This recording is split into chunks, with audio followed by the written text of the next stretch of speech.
Okay. Morning. How are you? Sick. Tired. Early hours. So the rock and roll revival tour. Yes, sir. You too. That's awesome.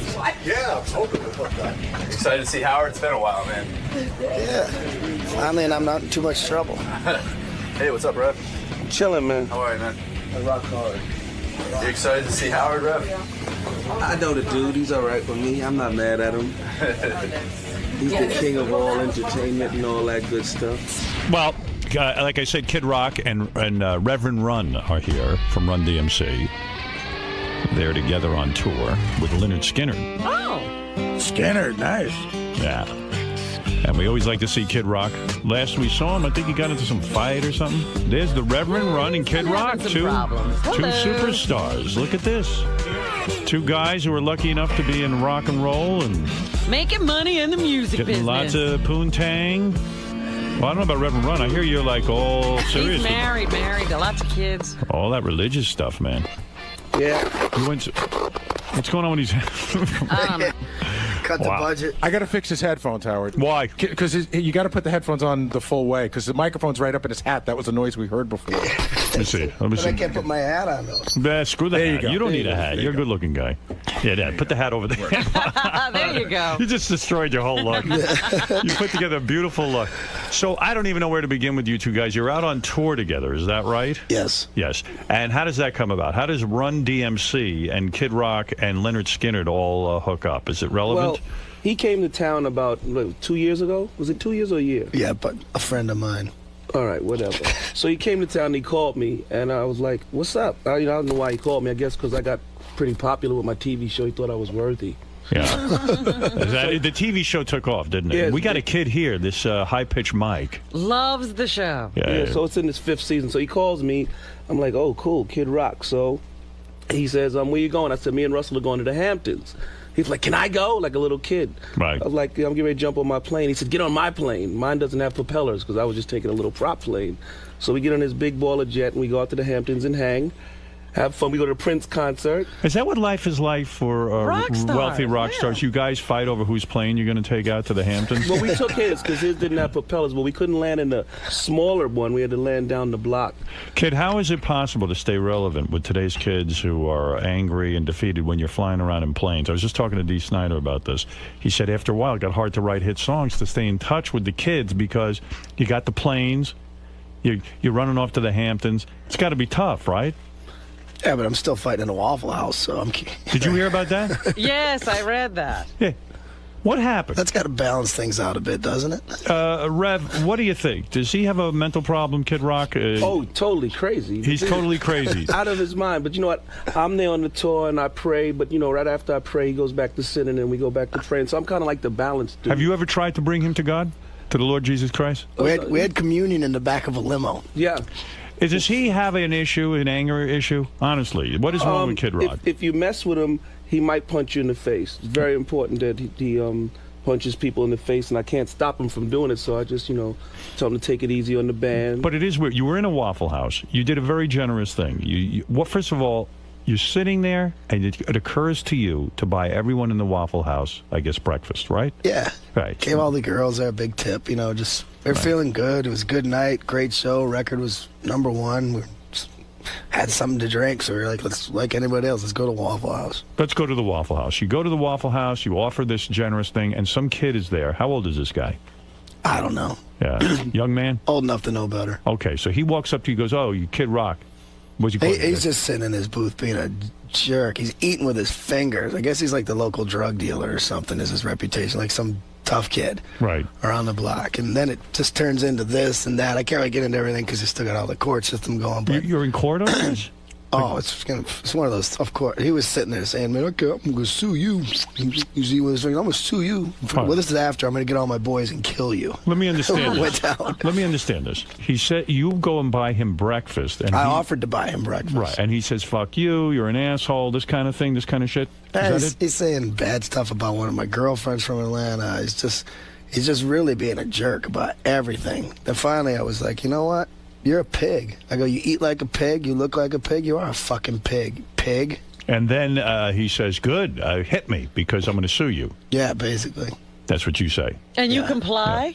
No. And you hit him. No, I kind of got up and just walked over to him like, whatever, just keep your mouth shut, this, that. And then somebody with me kind of jumped in. And well, kid all of a sudden had his knife like in his hand. Like, didn't look bad, and my guitar player saw it, and so he got involved. But let me ask you, life is good. And then we threw the kid out because he was being so belligerent. And so he's outside beating on the window. I don't understand this. Now we're laughing. He's got his dick out of his pants. What? He's got his dick out of his pants on the window. Wow. Like, like, fuck you. I'm going to get all my boys. We're coming up here to kill you. I'm calling all my niggas. We're coming up here to kill all you motherfuckers. Blah, blah, blah. Just He used the N-word? going crazy. Oh, yeah, several times. I'm like, A whatever. white guy? No, he's a No, black black guy. guy. A black guy? Yeah, so then... You fight with black guys? Boy, you got some balls on you. That's crazy. Not me, man. Black guy says to me, I'm an asshole. I disagree with him. I move on. He probably knows something I don't You're know. probably right. I'm not crazy. Then he dropped the window on me, like just beating on this like 9-foot plate glass window, dropped the window on me. So then I got scared, So then I tried throwing a chair at it and everything erupted in the parking lot and like let's, boom. This is all in the Waffle House. Yeah. Is this pre-Tommy Lee or after? No, This is is after, right? After Tommy Lee. So he just got it all together. I don't know, it just seemed to come in waves. Because I've had no trouble since. Does this happen a lot with you? Apparently, the last I think it was just over the This tour has been good. yeah. Yeah. Were the I've waffles changed the good? vibration. You have. Yeah, I lifted it up higher. You're a reasonable man. Yeah. I mean, you have an anger problem. I mean, this is unbelievable. You can't even eat a waffle without getting into a Well, fight. you know what it is? I think they start to get too self-righteous. People start talking. I'm like, cut it out. Just be a nice person. They won't. And then they go, hey, man, if I can really provoke this kid, I can get some money. The problem Right. is he doesn't let things go. We was at the gas station and just nice little old mean lady was saying something. I was like, let it Nice go. little old mean lady. That doesn't bother me. But you hear what the Reverend Run is saying? He's saying, I let things sometimes- go. Let things go, man. You're a rock star. You're on a plane But to that's the what I'm here to Hamptons. teach him. I told him anger, one letter short of danger. These are the type of words of wisdom I drop. Did you ever take anger management? I've completed a course. You have. Yes. Do you think it helped? Do you think it helped? He's been good I on am tour. 100% cured. What do you make of his? Listen, you're a Reverend. How long you been married? I've been married since '92. Since '92. So it's a successful long marriage. It's your Thank only God. marriage. It's your No, only it's my marriage. second marriage. Second marriage. But this one is I'm rocking it. Rock solid. Rock solid. What do you think of his 2-month marriage to Pam Anderson? What do you make of that? What happened there? Well, he only knows the real reason. I guess he just, you know the reason. I don't know. What do I think of it? You don't talk to each other about this? No, So we don't everything- talk a lot about that. I just talked to him about settling down again. He says, Is he a sex addict? I really haven't been in the bedroom by him, but I've seen him with quite a few girls. I Right. have to admit. I'm going to Yeah, tell he you. just dropped something a moment ago. One of my Atlanta girlfriends or something. Yeah. Well, like that's just a that. girlfriend. I asked him, does he have a girlfriend? And he says every night. That's your joke? It's no joke. It's just giving you his life story. The guy, you love sex, right? Yeah. Why? Is there somebody out there that doesn't? No, you love it. And are you dating a 21-year-old stripper right now? No, that was a complete. Taylor Reason? No, Is no, that the girl? In 2008, Kid Rock was dating 21-year-old stripper Taylor Reason. No, she's not a stripper. She's not. No, What we does she did go do? out a few times. Really nice girl. She's going to school in she was from Oklahoma. She's going to school in Los Angeles, to do makeup. And then it says in 2008, February, you were seen making out with actress Gabrielle Union.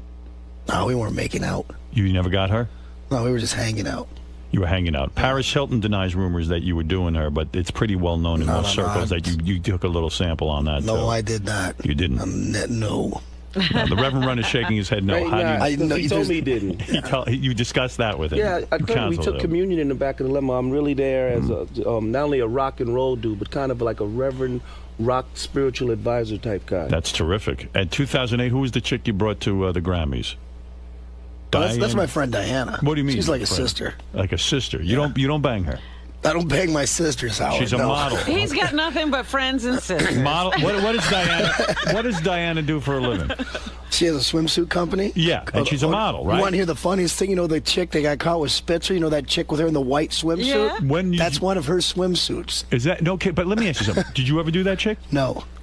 Have you ever had made love to a high price escort? No. You used to do stuff like that. I remember when you'd call me from home. Those weren't high-price escorts. They were just whores. Those were supermodels? You mean years ago we were calling you drunk in the Mondrian? Yeah. Oh, gosh. Yeah, I think we were just having fun, like calling people from the phone book because we wanted to get on your show. Where's Fred? I'm right here. Where's Kid Rock? Right here. You guys sound the same. I'm trying to turn the TV down. It ain't working. I'm in the bathroom on that stupid phone by the toilet where if you're taking a crap you can talk on. And kids in the other room, and we got a major problem, Howard. We can't get no escorts up here for under $500, and they're all ugly. Yeah, these guys are trying to get some hookers. Yeah. Sex No, with. Have they tried the escorts? They've come up and have been ugly? He called, and he goes, I want a black chick with boobs and this, and then they come, and then I go, kid. And they don't look nothing like it. They don't That's even look. false advertising. I can sue them, right? You absolutely could. Is that right or not? What magazine are you looking in for the? No, Yellow Pages, baby. I'm letting my fingers do the walking. He said you like his uncle. He said every time he's standing in handcuffs, he says, "What's Howard gonna think?" I can't wait to get him on the show.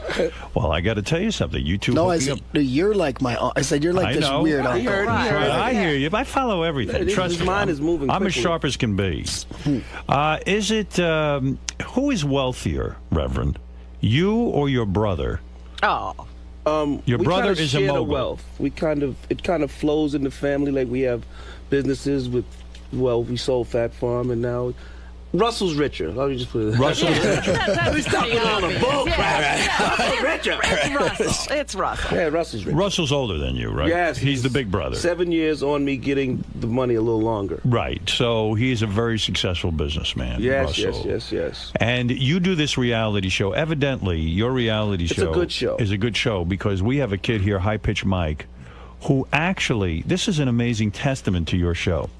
High Pitch Mike doesn't make a lot of money, and he wanted a TV. We had a TV to give away. A big screen television, flat cool. screen, yeah. We took a transsexual and let the transsexual sit on his face in order to get this TV. So all he wanted to do is be able to watch your show. That's how much he loves you. Yeah, we kept Wow. saying, why do you need a big He television? went through a lot to see the Reverend. And he said, I love He had to go through hell to Run's get to house. heaven. And Yeah. this transsexual did not look like a woman. Trust me. Wow. Did he get the TV? He got the TV, but he never hooked That's it up. one Never extra hooked it rating up. for me. We're going into our fifth What? season. I'll just tell you the funniest part of the story. The reason why he did it was because it was an HD TV, and he didn't want to watch Reverend Run's house in HD, except they don't shoot it in HD.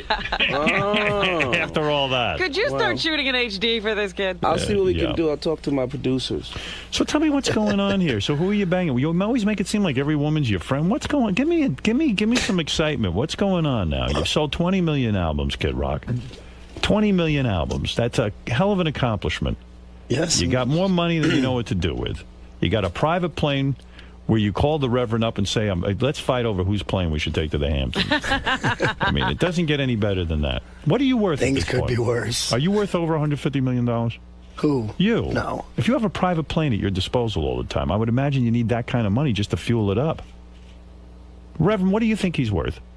A lot. Size him up. He has a You're beautiful- operating at this cost. You know What does he have? What He does he has a have? beautiful house in like Malibu. Howard's got a What is it? Delta Got an Platinum elevate- card. He has a beautiful house in Malibu. He has a beautiful house in Malibu. Very big. He has an apartment in Nashville with an elevator. Whoa. The apartment has an elevator. Yes, and he has a condo.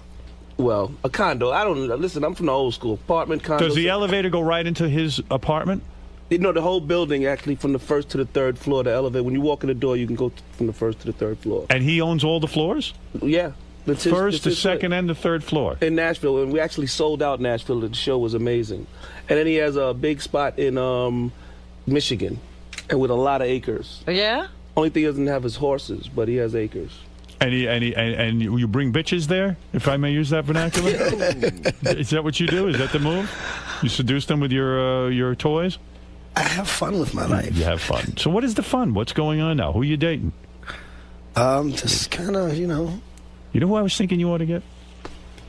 I'm reading open for suggestions. I'm reading Maxim magazine. I see this girl on the cover, Jamie King. You know who that is?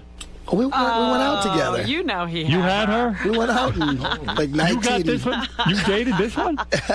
I swear I forgot. Very nice girl. Brought her in here, I think. Was she in here? I think so. I know you grilled me on her years ago. How was that? He forgot. Boy, she looks good. He's great. Still, her brother-in-law and sister still keep in touch with me to come out to see shows and stuff. Why do you break up with a girl like that? Honestly, I mean, I don't understand. Why not just enjoy her for a while? You're married, right? I'm going to get married, yeah. It's calmed down a lot. Wow. I calmed down a lot. Yeah. Well, what's the ooh? You gonna get married again? Yeah. I'd just like to have a copy of your prenup after you do.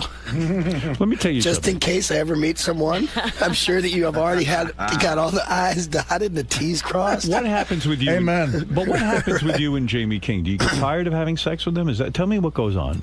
Pam Anderson, you still have. Jamie we were really young. Right. She was like 20 at the time, 19. I was 26 or something. Well, how does it end? Do you get bored? He's trying to find out how do you keep going. I think that's when I was really in a point where I didn't want to be anywhere outside of Michigan. I really wanted to. I was so focused on staying there and being there and drinking Budweiser, staying there. And then she kind of wanted to do the Hollywood thing. Yeah. And I didn't. And that was it. It was goodbye. It was the end of that. Yeah, she's still a great girl. Right, you think I'm crazy to get married? I mean, you just got married I to think Pam. you're completely nuts to get married. You got married several different times in several different cities with Pam, I mean, right? why would I take advice from you? Listen, getting married's a ball. Getting married's some of the most fun I ever had. Right. Being married sucked. Why? I still don't understand how you fell out of love so quick. I don't get it. Oh, man. I don't get it. It's the same girl you were with. We covered all this, though, didn't we? I don't get it still. You're telling me not to get married, but you're the marrying fool. You're getting married all the time. No, I was a married fool. Right. No more. Reverend, what do you think's going on here? Lack of commitment, disrespect for women? No disrespect. He disrespects. I think I do not disrespect. Him and Diddy both said the same thing to me. They was like, why? They want to know. It's almost like they want to know why be married. And I was like, because it's good and to have one steady partner. Like, but there's so many, people you can be with. I said, well, that's not scriptural, But I get really deep. Yeah. I'm a self-help type guy. I know why you want to be a married guy. You don't want to run from person to person. You want to chill out. Well, and it brings some stability to your life, and it makes you feel good. And I find the woman I'm with very sexy. I am sexually satisfied. I don't find that. Listen, do I look at women who walk in here? You bet. There was a girl in here the other day, right? Miss Howard TV. Brianna. Gorgeous girl. Sure, beautiful. But you're not going to drop your fiance. I'm not giving up my good. I got a good thing going. Do you think that kid doesn't know the deep, rich kind of love with a woman? Well, I think that why he's drawn to me. This is my philosophy. When he was married, obviously he was looking to say, you know what, this can be good for my kids. We can chill out, and then probably something happened that messed it up. So inside of him, he wants to pull it off. But everybody's not lucky in love. So I'm a lucky in love guy. I'm very thankful for that. And sometimes you look and you're trying to figure out how to get in that lane, and that lane is not an easy lane to be in. It takes commitment. You can't be selfish. What do you got, a church? MTV at 10 o'clock on Thursdays. No, but you have your own church? That's my congregation. How many MTV. people in your congregation? Millions. No. Millions. I don't have a church. My church is I'm Reverend. No, listen. Reverend Run. I'm a rocking reverend. How do you become a reverend? You're my congregation. Everybody who wants to see the show, how do you become a reverend? You go, and I was mentored, and I got the collar wrapped around my neck. But my congregation is rock artists. Here is one of my parishioners, is Kid Rock. You got to be kidding me. Yes. I mean, this guy isn't following one thing you said. I have many people on my Words of Wisdom list. I have a Words of Wisdom list. You go to revrun.com and sign up. Every morning, people get a word of wisdom. You come and watch the show. If I say I'm a reverend, am I a reverend? No, you have to become a reverend. I went to church and became a reverend. I was mentored and went through the correct steps to become a reverend. I see. But I'm not confined to one place where 1,000 people come. I go out and my show is on and you get inspired and you say, I want to be like Run. He seems to have it. He doesn't judge. Wait a second. He doesn't run around judging. No, I don't judge people. No. But how do you obviously. You seem like a very upbeat person, but in 1980 you say you tried to commit suicide. I was crazy. Okay, now you've seen VH1 Behind the Music. Here's the rock star's life. You go out, you become very wealthy, you act very crazy, and then you say, whoa. What is crazy? What did you do? What, you fuck a few girls? Listen, we're not going to go there. Let me hear. Who'd you fuck? I smoked a lot of weed. I acted very crazy, and I ran around with DMC, and I wasn't, I wasn't balanced. I was a kid. The Bible says when you're a kid, you do kiddie things. When you get older, what was the craziest thing you did? Because Kid Rock will top you. He's already topped me. That's not the gospel. Did you have two girls at the same time? Be honest. Come clean, Reverend. Come clean. The truth will set you free. Now you're in my church. I think there was too many 40 ounces and too much weed. Weed, is it? No heroin? Nah, never that. Coke? That's not, well, I might have had a sniff or two, but that wasn't my thing. Right. No, that wasn't my thing. I smoked a lot of weed, drank 40 ounces, walked with extreme limp, was cool, the whole fly thing, and then you get to a place and say there's got to be more. Bitches galore, right? They were everywhere. Everywhere. I'm not saying that was my main time? thing. He's going to try to make the Reverend. Don't make a mockery out of me, Howard. I'm not making a mockery. I'm asking you to come clean. I already came clean. Confess your sins. I have a new book coming out, and that's called Take Your Family Back, a message to America's parents, and that'll be out in August. So I'm going to put that book out. I have a book out now, Words of Wisdom. I'm an author, and like I said, my congregation is on MTV, and the show is called Run's House. It'll probably be a lot better than that Spears mother's book that she had coming out. You think? Was that a parenting Spears? book? You had Britney Spears. Talk about that. No, I did not. It's funny, though. Sure he did. You're funny. You just take a shot out of nowhere. Come on, you banged her, didn't you? No. This dude's had a lot Never of even- famous girls. Never even said publicly anywhere that you could look up that she's hot. Ever. Right. And Never said that. and I've been around since day one. Never. You know who had her? Fred Durst. I remember he was. I remember that. Where is Fred Durst? He's sitting there. He's washing his penis off. What do you think he's doing? You know what Rod, the question should tell be? me the craziest thing you ever did. This is what the question should be. What? How can I have a positive family show on MTV 5 seasons with the attention span of these kids? And everybody says it's nothing but a good man with his wife and kids, because deep inside all of us, Howard, we want to do the right thing. And MTV was like, how's this going to work, Rev? You're going to come on, you got a collar, all you do is go home, be with your wife, kids, have fun, play and take care of them and speak words of wisdom. The question should be, how does that happen? All right, how does that happen? People want, just like you're getting married. Go ahead. People want to be good and do good and have a family and do right. And it's proof when you can be on the channel where you're not supposed to be on, especially me. You're a rapper, now you became a reverend, now you do good, and now you're on MTV, which is the crazy channel, right? Mm-hmm. And people keep coming back for 5 seasons. How is it that you should be do investigated? How do you do, and I'm asking you a serious question. Okay. You had serious tragedy. You lost a child. Yeah, good question. And you put this whole episode on MTV. I know it was very moving, but let me tell you do you the ever answer want to to say turn off the cameras? My wife had just had a miscarriage. Again, my show is inspiring, so it's supposed to be inspiring. So you sit there and you see me, all this great big house, Rolls Royce, beautiful wife, happy kids, everything's so beautiful. So if you've been through me with that, you have to see me go through something else to test the character of a man. What was it, a miscarriage? It wasn't a miscarriage. It was a the child died. Yeah, the child. It was born and passed. And I knew it was happening throughout the whole time. I was like, oh my God, you go to the doctor, it doesn't look good, Rev, it doesn't look good. And then I said, you know what? Let people see how I react under this pressure, which was inspiring also. Now, the good news, I adopted. Oh. I have a new baby, Miley. Your wife gave birth to a child and it that passed. died. And they had that all on TV. Yes, we put it on television. We brought the cameras into the hospital, and they saw me mourn and regroup. And you got to understand, people want to see how you react under pressure. So my show, if I'm going to show you all the good, I want to show you the bad. And then people became connected. I couldn't do it. Well, if that kind of tragedy, I want to be. Could you do it, Kid Rock? I didn't do it for. I don't like even doing the good stuff. Right. I didn't do it for publicity. I did it because people want to know how to handle things. And as a reverend and a self-help teacher, you want to show people this is how you talk to your kids. So they showed me talking to all my children. They showed me go through it. They showed me pray. And then they showed me adopt last season. What was wrong with the child? The child was born with, you don't want to talk about it really, but with, You don't want to talk about it? I don't mind. The right. organs grown outside of, okay? That's a really outside bad of the birth chest. defect. Right, yeah. right. What is that called? I'm not sure. I didn't really get too deep into it. I think I have that. Ugh. Well, the organs, but the thing is... So it's something that no one can survive. It's No, impossible. you can't. But the good that came out of it is we found out a lot of people have gone through it. a lot of people was able to connect and see how I handled it, and it healed a lot of people. But then the good news came along last season where we adopted, and this season's coming up, and you'll see the new baby. Where'd you get the baby from?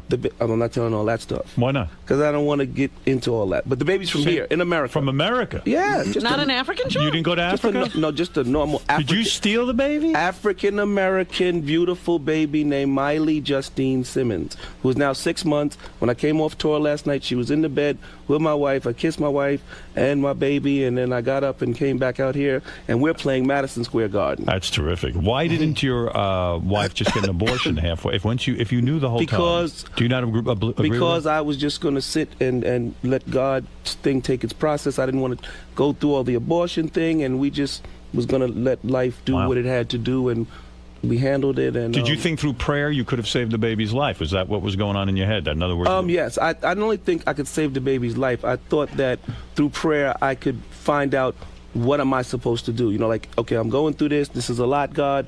I know you won't put too much on me that I can't handle. Maybe I should show it on television. You're praying every morning, and you're carrying this for months and months, and then it finally happens, and you don't know if the baby's going to survive or the doctor's trying to save it. So you sit there and you deal with it, and, you know, you show people. The main thing that I got to show people was how I reacted and how I talked to my children. You seem like a real good guy. I don't know how The Kid best Rock. guy. I can't figure out what you and Kid Rock are doing together. I mean, when he's in the dressing room, he is a very nice. I don't man. say no, but I mean, he's a nice man. How do you feel about his lifestyle though, when he's with the Kid bitches? Rock, I'm not. Right? I mean, he's getting ready for the show. And he's getting blowjobs. I'm not a judge. He doesn't do that. He doesn't. No. You've never seen him get a blowjob? Let's say this. Why Never was he seen me getting there deep. looking? Have you ever seen his penis? Nah. You've never seen each other nude. We just rocked the mic together. How do you feel about gay marriage now that you're a religious guy? Are you one of these guys against it? I'm not a judgment guy. I don't. Yeah, right. My thing is, I show people how I live my life. If you love it, people like, you know, Brad Pitt ordered all the episodes of the show. I have many people who are kind of like, without me preaching, I lead by example. You're like, wait, I like this guy. He seems to be balanced. Would you marry a gay couple? Yes or no? I don't marry people. That's not what I do. What I do is I teach parenting, and I teach it on MTV. How do you know how to parent so well? You seem like a very together guy. It comes from instinct. Instinct. And that instinct, and people say, how do you do this so well? And I think of the joke that Chris Rock always says, that's what you're supposed to do. Go home, take care of your wife, let her she's like the boss, you know, I don't argue too much, and people look and think it's amazing because the morals of people are so messed up that they think what I'm doing is spectacular. Mm-hmm. And all I'm doing unusual. Right. You're unusual. You go home. You know, one thing you probably want to ask, Ron, is, well, then how do you? You're famous, you're rich. How do you find that good woman? How did you find your wife? At a modeling agency. Where else? Of course. How are you going to find a girl? What did your wife used to do? Go ahead, you'll hear. Here's how you find a good woman. All right. You look around and you date. You pick one and you be good. The problem is, people are selfish. How can we be satisfied with one if we feel like we're entitled to everything, as in the case of That's Kid the Rock? problem. I like how Howard's speaking we have for no me. morals. See, I have a guideline. My guideline is the Bible, and it teaches all these things that seem to be very strict, but it's not there actually to mess you up. It's there to make your life better. So I have a final authority, and since I have a final authority, which is the Bible says you can't have two. Right. And since you can't have two, I realized, guess what? That's not in my realm. I can't have two. You can't have two, so why commit to one? In other words, Kid Rock, nuts. what the Reverend Run is saying is, you know, sometimes these women just can't be playmates and they can't be pinups. That you've got to realize they're real women. All I've been with lately is regular girls. No, that's not that's not my point. Oh. Well, it would have been a lot easier if it was. The Reverend Run is saying all these girls have feelings. In other words, you're taking a human being, you're using her and throwing her out with the trash. No. Yes, you are. No. Yes, they're are. hurting people. They believe me. At the end, they're hurting. I'm not judging you, but you are judging him. I'm not judging anybody. Yes, you are. No. You're saying Kid Rock uses people. No, you said that. I didn't say anything. That you said you're taking them and you're throwing them out with the trash. I'm just saying that most likely these are hurting people. Whether they had fun that night or not, they wake up with their self-esteem hurt. Right. Period. Do you hear that, Kid Rock? Mine hurts every morning. Your self-esteem. I'll go for that too. But you take pills for that, don't you? You ever take Viagra? No. Never? No. I never will you? This guy, he has an album called Cocky. There's no reason for him to take Viagra. He is strong, thinking that, I'm the greatest. Would I'm Kid you Rock, let- pounds his chest. Would you let Kid Rock date your daughter? Yes or no? Be honest. Hell no. I knew he was going to say hell no. You knew it was coming out just like that? Right. Would I ever do something like that? Is it because he's white? This is a ministry here. Listen, be easy on me. Kid Rock, and you got to give him some credit. If he came and landed in New York and the first person he wanted to call was Reverend Run, we should know the path he's on. Right. That should answer all of the questions of today. I'm going to turn the mic over to Fa Flo High, if you don't mind. Yes, Fa Flo. You know what? Reverend Run's biggest fan is hovering outside. He's carrying a book, and he's looks like he's about to throw up. Would he be willing to take Sal and Richard's penis in his ear while he speaks to Reverend Run in order to speak to Reverend Run? I'm not watching all of that.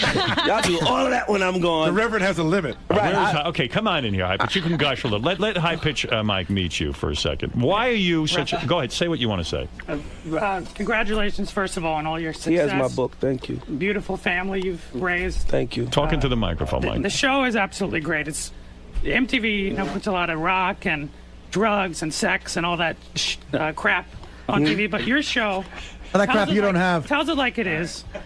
This kid needs help. You set a positive example for a lot of families out there. Do you have a question you want to ask him? I mean, here's your chance. You watch the show all the time. I do.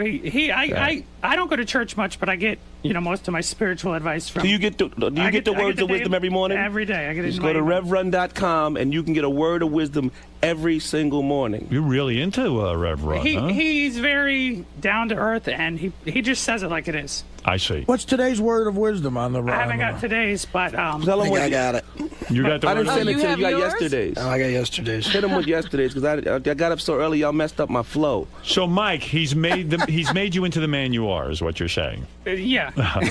Good job. There's one particular word of wisdom that if I could just share it with you really Share quickly. it. I want to hear it. This is a great one after a fight I had on the show with Artie. Artie. Don't wear a red shirt at gay day at Great Adventure. Oh, see. What is it? Good morning. Never give away your power to other people's opinions. Remember what God thinks about you. What power do you have? What God thinks about you is much more important than what others think about you. Oh, That worked for you? It did. Clearly, God Thank hates God. you. Thank God. Oh. Well, Thank God. So, yeah, and What because is you're going here, on here? because we have a disagreement, and because you're here, I'm not even going to respond to him. what did he I'm just say? gonna I think missed it. positive in life. He just said God hates him. Well, I think that's clear. Mike has a tough life. He takes a lot of crap from people. He's got a high-pitched voice. He's not cool Did he like win Kid Rock. Did he win the big television? Yes. He did. He didn't win steps it. towards Run. No, cool. he didn't win it. Run. Tell him how you won the television. Oh, Jesus. Tell him what you did. I had a transsexual sit on my face. Yeah. But you won the television? There it is. There's a picture. Had to go through hell to get Don't to look heaven. at that, but there's a picture. my Look on the screen. God. Oh. You see it? That's a transsexual sitting on his face. Holy right. shit. I've had enough of this. I have too.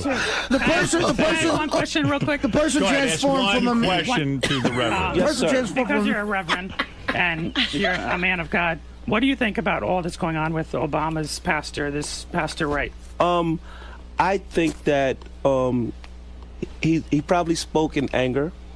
And I think that Obama, this is the thing that I do love, handled it so well. I think his speech was amazing. I think that Obama condemned what the guy said. And I think what he said, I was pretty amazed at the speech that Obama put across. And when I talked to Rock, he was like, I like the speech. But then Rock also said, you like the speech, but you said you don't know if it'll help him in the long run. Is that Yeah, correct? I said I got to see the facts at the end of the day. The first thing I know is I don't want Hillary Clinton anywhere near the White House. You don't? No. What's wrong with Hillary? What's that? What'd she do with wrong? Hillary? Why is everyone She's turning? she comes off to me as a power-hungry, no holds barred, will do anything it takes, including stand around and watch her husband get blown in the Oval Office. That's to what get you're gonna in the White evaluate her House. on? What's that? That's what you're going to evaluate her on? No, but I don't think anyone's brought it up. But you're, You're a Republican. But you're going to vote for John McCain, right? No, I'm either going to vote for John McCain or Barack Obama. I don't know which one yet. Well, I tell you, I heard that Hillary Clinton refused to have sex with you, and that's why you're. All right, listen, you guys. Barack Obama's in big trouble. I'll tell you why. It would be the same as a white guy having a spiritual advisor as a Klansman for the last 20 years. You can't excuse it. He chose this church for his family. This guy is a very close friend. He's clearly a little bit racist, lunatic kind of combined. And if he is the candidate who's saying he exhibits good judgment and will exhibit good judgment in who he chooses for his cabinet and surrounds himself with good people, he's made a terrible choice for his own family. Well, obviously, And you're not in a forgiving mood. I am not. This has nothing to do with... Sounds like maybe you already had a beef with him in the first Absolutely. place. No. You were Like always everybody, all your pro-Hillary, friends, you don't agree. Everybody I am doesn't a agree with Hillary everything you say. Nothing I don't will support sway Hillary you. Clinton. Didn't like those I saw you. anti-Semitic remarks, did you? I don't like that kind. If We know who he's voting for. I'm voting for Hillary Clinton. That's obvious. I am. And by he the always way, was, Just and- because we have a different opinion don't mean that, like, why would you have Kid Rock and Rev Run on your show if they don't like Hillary? well, I would have you guys in any time, even though you're a little bit naive. All right, listen. And I don't like the anti-American remarks. Now, listen. Well, he didn't make Me them. neither. The Reverend There you did. go. That's true, but I don't care anyway. And great That's it. speech, and this is why he's in trouble. There are people like Howard. Right. All right, listen. Mike, you're gushing over the Reverend Run, and I can see why. The Reverend He's Run so is a good happy man. to be in here. He's got good advice. All right, calm down. He's got good advice, and he knows what he's talking about. I am excited that Kid Rock is going to be performing on the same stage with the good Rev Run, and of course, Leonard Skinner. And when are they going to solve the murder Jam Master Jay? of Jam Master Jay? I'm They not- know who did it. Well, if they do that, I would be happy to find out. But I kind of gave that to a higher power when it happened. You know, I love Jay. We shared rooms together. We were on tours with, like, amazing relationship. His last tour was actually with me and Kid Rock and Aerosmith, and right after that tour had happened, and I retired the group after that. I didn't think it was something that I wanted to continue to do without Jay, but Right. Rock came to my house and was like, "Come on, man, come back on the road with me. I'll rock with you." And I was like, "All right, man." So we're out there rocking. But one thing I can tell you for sure, the show at Madison Square Garden is going to be off the hizzle. Well, I'm happy to hear that. It's about time, because the Hizzle has been out of New York City for quite some time, as you We know. shall rock. We will. That's my prophecy. No question. Yeah, Kid Rock, great seeing you. You too. I look forward to this. Try to limit yourself to one woman a month. How's that? We'll start with that. You can see he was on his way when he committed to get married, which shows was. us. And you got to remember, he's sitting here with the Reverend. He's on his way. Give him a hand. Hallelujah. What Right. is it, Irish Sean? Hey, Rev, OJ, innocent or guilty? Wait a minute, dude. We were just getting ready to end this show. Y'all trying to push me past my limits here. Go to RevRun.com and get today's word of wisdom. And Kid Rock, real quick, at the concert, will you be picking girls out of the audience to have sex with after the show? Go No, ahead. we are going to be taking communion after the show in the limo. Wow, That's this the is- only thing that's going to happen in the limo. We'll be taking communion. The Reverend has spoken. Let's end on a good note. Let's play the music. If you see a hot chick in the audience, Reverend, will you pass her on to Kid Rock? No, the only thing I'll be doing, we'll be praying before the show, and then we're going to rock extremely hard. It's not like a... One last question. In your worst days, when you were really bad, when you were suicidal. You're still going. When you were You suicidal. won't let it go. What was the worst thing you ever did with a woman?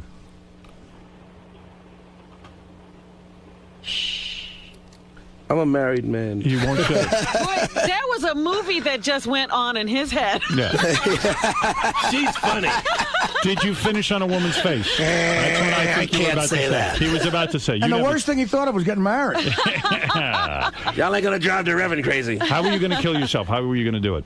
I was scared to death. I thought about it. I was like, I'm not doing this. What were you going to do? Were you going to put something in Coca-Cola? Were you going to drink something? What were you going to drink? There was several thoughts. I looked out of a window, said, I don't want to do that. I might get hurt. Yeah. I thought about poison. That probably won't taste good. You know, just some real right, you never common did. sense crap went on in my mind. Like, Fair enough. I'm not doing this. Love common sense.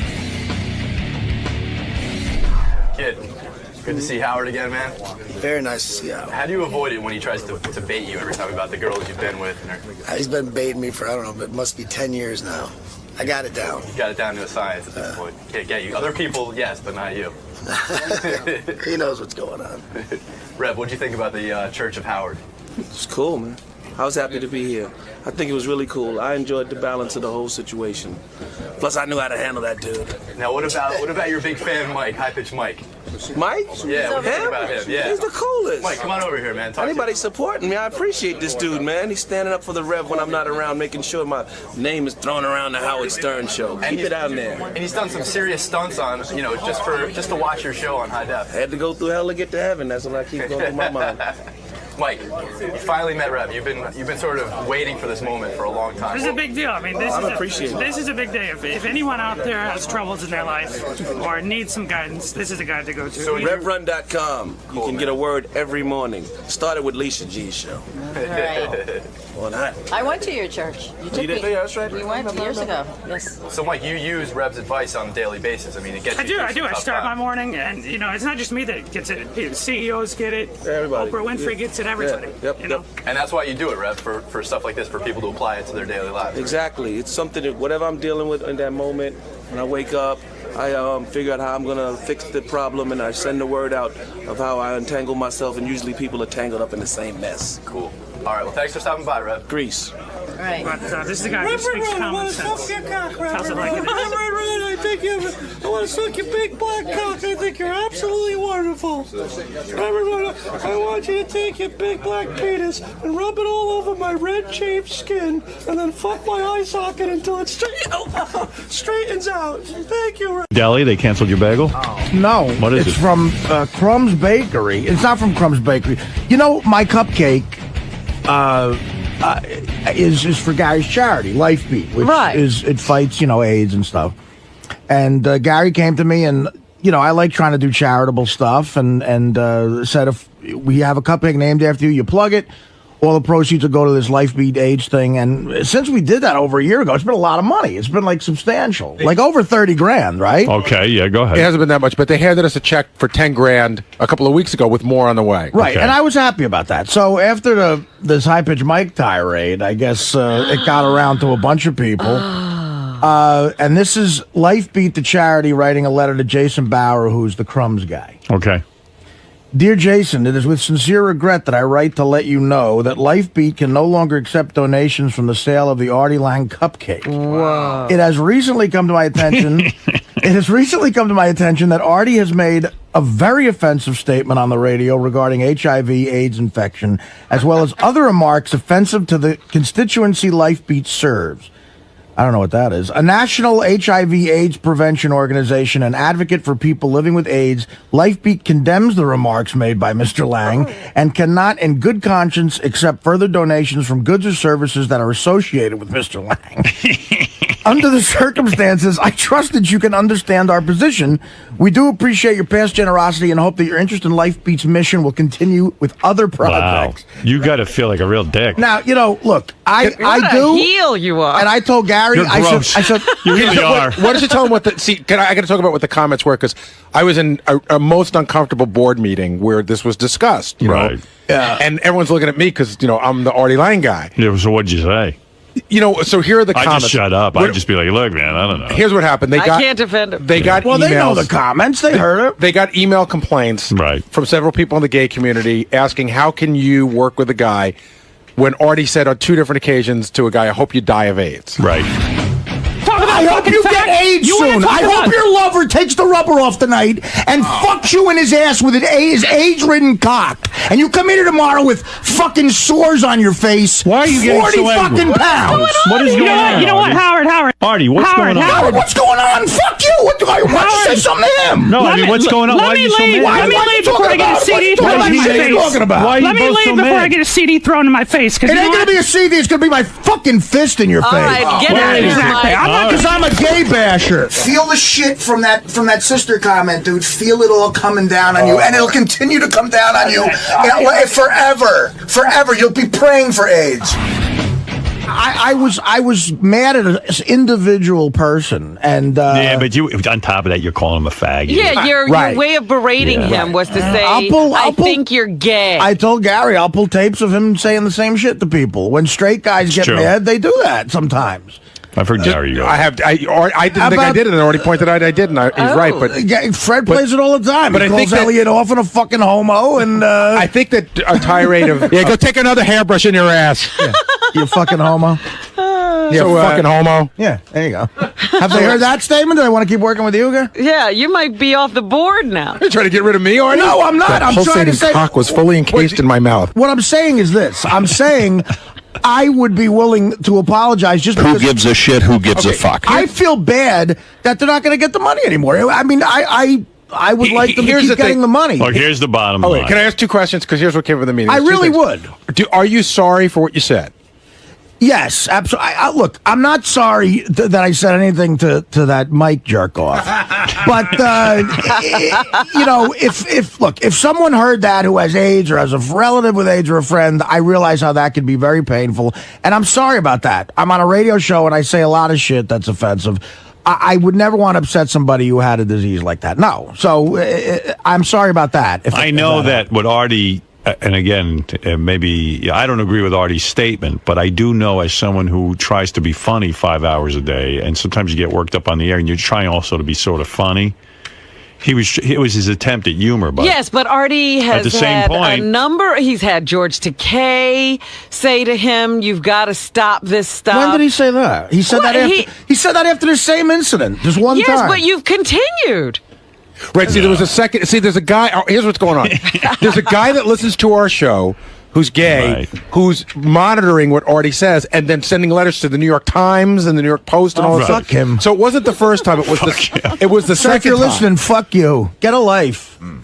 This is not my stance. I don't What about, I don't you hope could have anybody said to dies them, of AIDS. I got mad once shouldn't and the said top it. priority be to cure AIDS? So who cares where the money Yeah, comes it's from? good money actually, Well, it's because actually- this bad thing that Artie says is raising money for a good cause. See, we don't. I could we don't. point We're to not bad looking for. shit. I could pull a tape of all of us saying bad shit about gay people. Never me. Well, Not me. never, Robin. I love gay But people. I think. I guarantee I can remember one incident with you where you went over the line. I thought with gay shit. Nah. I mean, what are you gonna do? Well, why turn all of us in? I'm not turning all these in. Then I'm why just run saying. it for us? We want a cupcake. I don't want people to think this is my stance in life. This is my opinion. I hope Well, people there you die of go. AIDS. The But you gotta- anti-gay comedian. You got to change some of your. Like, I think, I used to use a lot more gay humor, and over the years I've become more sensitive. You definitely to it. have. There's I no have. doubt. Well, I agree. society has So maybe you become- got to just become a little more sensitive to this. I mean, you watch Eddie Murphy's thing Delirious in 1983. He says faggot Right. about Right. 2 million But it's right, times. but it's he not changed. 1983. But that it. was also that's the comedy I grew up on, and it's definitely an influence on me. And Here's the thing. Artie, snap out of it. I'm going to contact Lifebeat. I'm being serious now. I would like you to figure out a way where they could still get money. All right. I Would won't you mention be my- willing to go to the board of Lifebeat and make out with a dude in front of them? No. Because that's what they've requested. This is how pro-gay I am. You need to take out your cock and a blowjob from another man. Do you want me to catch AIDS? No, you will not Guys, catch it. guys, help me out here. I got to go to these fucking meetings. Please. Oh, okay. Neither one of them helping you out. Did you tell them that Artie took a load from a guy in his chest? Yeah, what about that? I see. Here's the thing. Here's the thing that's hard to communicate to the board. I know that I've been to Artie, Met games. I know that Artie didn't mean it. You know what I mean? I Of know. course But not. I don't want anybody to die of AIDS. They said, I was mad. is there any promise that you can give us? And I don't know how. They weren't asking me to give them a promise, but they Yeah, said, Fafafui's working with you. "Are you sure that he would never do it again?" And I No. said I wasn't sure. He was No, like, you know what? I could almost guarantee. Hey, I Artie, wouldn't, why don't you I go- wouldn't. I wouldn't wish anybody dead of AIDS. I could guarantee that. Why don't you go the other way and make a cupcake for an anti-gay organization like those God hate fags people? You know what? We You know may what have I to contact them. Make a Somebody cupcake. will take that money. No, I would never do that. I know. Never. I know. All right, listen. So that's unfortunate. I'm sorry to hear that, and you're gonna have to put it behind you. And maybe you'll This think happens. before I you got speak. kicked off the board of my charity. yes, I remember Yeah, that. what was You what did? Why? Yeah, because I'm on this show. You know what charity was that, Robin? The Child Abuse Prevention Program. But not because of And specific thank statement. God. you Yes, said. no, she did. Well, Oh, it yeah? wasn't a statement I made. It was statements made on the show. Yeah. I know exactly. May I tell the story? Because Sure. first of all, Robin did more for that charity. They were like a tiny charity, and Robin got them to do it at dinner every year. Got us all to go to the dinner. Right. Got us all involved and Yeah, I everything. remember that. And she was really, really did a lot with that. Child prevention, child abuse prevention. And we started to do It's Just Wrong on That's the show. right. Wow. And, okay, so it was, You mean where fathers and daughters well, no, address see, each other? it started with husbands and wives. Right. And then it went to fathers and daughters, but I think brothers and sisters is where they drew the line. Right. But they didn't even they didn't even call Robin and tell her that they were upset. They just sent a letter like that. Actually, they were calling frantically, and I wasn't feeling well at the time. And I was just like, look, I can't deal with I'm not you. feeling well. I just saw a father disrobe his daughter. That's right. I was like, I can't deal. I used to talk them down because they'd call after every one of these things. Right. And I used to talk them down and make sense to them every time and calm them down. But that time I was just like, I'm too sick to deal with what they're going through. Well, this is coming and they at- kicked me off. This is coming at a bad time because right after I get this letter, right after I got that letter, Teddy handed me my bullet points for my PSA about the not saying it. Oh, yeah. George Takei. I got to record that now. By the way, George Takei got Artie to record a PSA, to promise to record a PSA that promotes the fact that you should not gay bash and that you should not use the word fag. And do you know why that came about? It had nothing to do with... You're a fucking loser faggot. All right. Well, so anyway, losers weren't upset at that statement. So anyway, so now George sent Artie bullet points. Yeah. This is for the public service announcement. Yeah, and Let me hear again, that. the incident that spawned this was when I came out to him. I didn't think I had any of this in me, and maybe I was repressing it, and he told me the same exact story. It was so freeing, first of all. Yeah, right. As I'm sure you know. Well, maybe... I think I know what you're leading But to. I was so... it was so freeing. Yeah. And we just let it all go, and well, I'm really touched that you're sharing this with me. well, I got to tell you, George, you're such a compassionate, nice person, and you know my life and my comedy and what I'm based on and everything. Right. And I hate myself for jokes I've made. I got to tell you, it's never happened again. Now, this was when I was 24 years old, but we had full gay sex. Yeah. We had I gave him oral, he gave me oral. I fucked him in the ass, and he fucked me in the ass. So he was really hurt by that, and he goes, "Okay, to pay me back, the guilt trip, will you do this PSA for the Human Rights Organization?" First of all, I don't know where the fuck they're going to air this. He goes, YouTube. But nowhere. I have to just wing it, but hit bullet points. No television channel is going to put on an Artie Lang public service announcement promoting not using the word gay or fag. Right. So, but listen to these bullet points. How am I going to They sound... didn't write it. You're supposed to just riff and use these bullet points. Right. How am I going to sound sincere? Words that are meant to hurt people. Words whose sole purpose is to say that some people are worth less than others are wrong. Over the years, I have made jokes about gay people using one of those words. It was easy for a long time using the anti-gay F word, making jokes about other guys, but not anymore. Quite frankly, it's just as easy. But in 2008, I'm resolving to make a change. Knowing gay people, including my friend George Takei, who appears with me on the Howard Stern Show, it's helped me to see that the anti-gay F word isn't funny. I'm going to stop saying that word this year.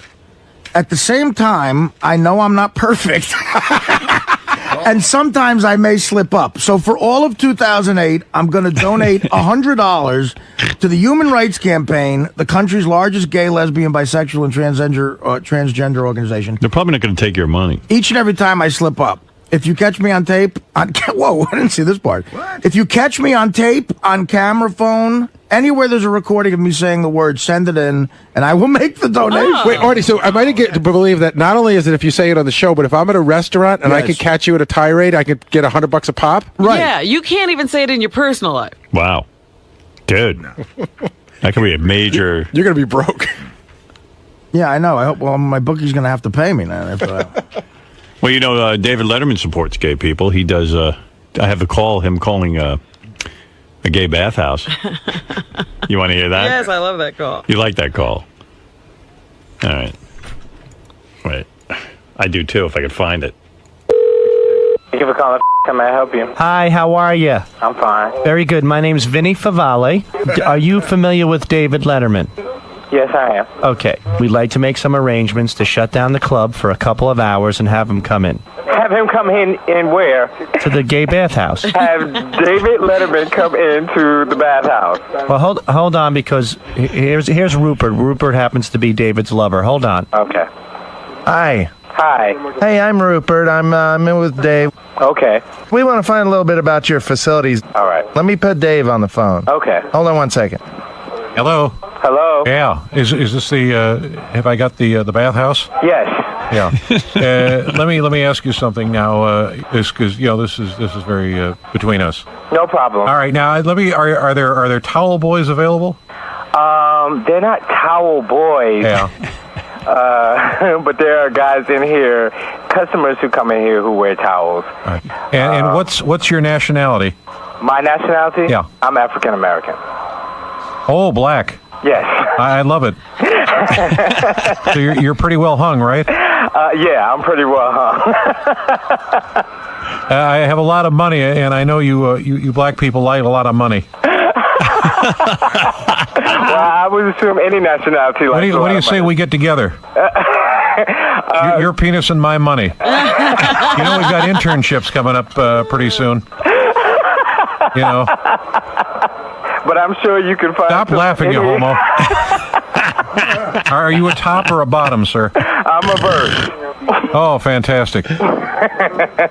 So your log is brown and you want to get it to browner, right? Yeah, of course. Well, that's good. Well, I think we could do that. So you guys come in? Do you ever get a little mud on the helmet? Unfortunately, but don't like it. Are you a big fan of Paul Schaefer's? Yeah, sure. He's a great musician. You could taste his ass on my cock. I pay him in cock, and he sucks a big dick. How can I help you? Because I have other customers right now. Can I fuck you in the ass, sir? No. We'll make it a stupid human trick. Are you guys coming down here? I'll give you my top 10 inches. How would that be? Hey, are you there? Wow. Homo. Hello, homo. Fudge packer. That guy owes $3,000 to George Takei's charity. You know, it reminded me in of all seriousness, I'm very, very sorry. It's terrible when you get kicked off a charity. So am I, because I really would like them to keep getting the money. And it actually, whenever we did that about 3 times, we presented them a check. And it always made me feel good. I mean, it really did. I don't wish AIDS on anybody in the world. I don't feel you're anti-gay, but I think some of your rhetoric was, in other words, it's hard for them to associate with you if you're that vehement in your, language. Vicious in your I respect their integrity. I mean, it is money, and they don't want money from the wrong places. But I would say that based on that one it would be like, the Anti-Defamation League taking money from Hitler. You know what I'm saying? Well, I don't know if that's quite as extreme. But it reminds me, too, like, when that political correctness curve started to go over, like, I remember Kinnison. Do you remember that Kinnison, when he was hosting something, Elton John called him a pig? Remember that? Yeah. And there was that bit he did that really had people up in arms, and this is when it started to turn, I think, about Rock Hudson. Remember that bit he did about Rock Hudson going, it was that last cock. Why'd I suck it? Why'd I suck it? Well, all right. Well, the Artie Lang cupcake is still there. It's still there. I don't know if it is. Well, they haven't canceled your cupcake. Crumbs just got the letter that Lifebeat won't be accepting any money from Well, I better be getting the money now, then. Where's all the money going? Well, I'm sorry, Artie. I know that probably does hurt you. You know what? It does. So I'm sorry, guys. I was a good. It was a good run. It was a good run. Yeah, we had a great run together. Gary, do you think Artie's really remorseful for what he said, or just because he kind of got caught? I don't even know that he's remorseful. He seemed more irritated that they threw him off the board. It wasn't more like, I'm sorry. It's more like, you guys do it too. I can't believe I'm getting fucked. And he seemed to throw you under the bus a little bit. Yeah, and I have used the word. I really didn't even thought I had used it, and I probably won't use it again. Is it gonna make it awkward for you now, since at the charity? No, it was already awkward enough at the board meeting. But when we discussed this, I can't imagine it can get any more awkward than that. Hey, Artie. So, dude, are you remorseful about your comments? No, not at all. Paid $100. Do you give us a little taste of what your PSA is gonna sound like? Don't say fag. Today the big headline in the newspaper, especially here in New York, is that they found out, now this is shocking, that our ex-governor who had to resign for going to a prostitute, turns out he might have gone to a whole nother prostitute. He turned up on another client list. Yeah. Now, first of all, wouldn't you have expected... I mean, do you really think Elliot Spitzer, this was the first time he went to a hooker? If he's into hookers, he probably tried different... But the thing is, this guy, he's a public official. Yeah. Okay. So he tried one prostitution service. Stick with that one. Because at least if you start to spread it around to all the different services, it's going to get out. People start to talk. They do. Yeah, it just gets ridiculous. He so wanted to get caught. And plus, he wired funds. Who does that except for Jerry Springer when he was mayor of Cincinnati? he wrote a check to a hooker. Yeah. That's how he got caught. Elliot was, I mean, he knows. This guy does investigations. You can't wire money. It's exactly how you catch a guy. It's amazing how badly he wanted to get caught. He really didn't want the job. I love the post, though. And there he hoes again. Oh, yeah. There's a book out of great post headlines I just read about. And you know what's really embarrassing, not only to Elliot Spitzer, but to all men? The chick that they show on the cover of the Post today, that the latest one he's banging, is a fat chick. He paid a fat chick to fuck him. Well, she's the madam, and she says she serviced him personally. Yes. And, you know, she's really not that attractive. And he paid her. And I know the wife's got to be saying, I don't understand something. I'm way more attractive than this girl. Why? And this is something women are never going to understand. What happened there? I might throat for a second. But this is something women are not going to understand. That for a guy, it isn't always about the looks. You could take an uglier chick, but if she really has desire and really knows how to lick your sack and do all the wild things. Yeah, the dirty stuff you won't do. Yeah, it's so much more exciting. You know, sex is a funny thing for a guy. It's got to, you know. But why won't you tell your wife what you want? Because then they don't even do it anyway. Look, and then if they won't do it, and then they look down on you. But it's not even fun if you have to tell someone what. What'd you have to tell this chick? Look, Robin, there's a certain type of rim job I'd take from a hooker who looked like Martin Scorsese. Like, I've never been with chicks who give a rim job. I've never had a girl tongue my asshole. You know, never. most non-hooker I don't even know that I broads want won't that. do that. Yeah, but I don't know that I even want it. Oh, you want it? But I do.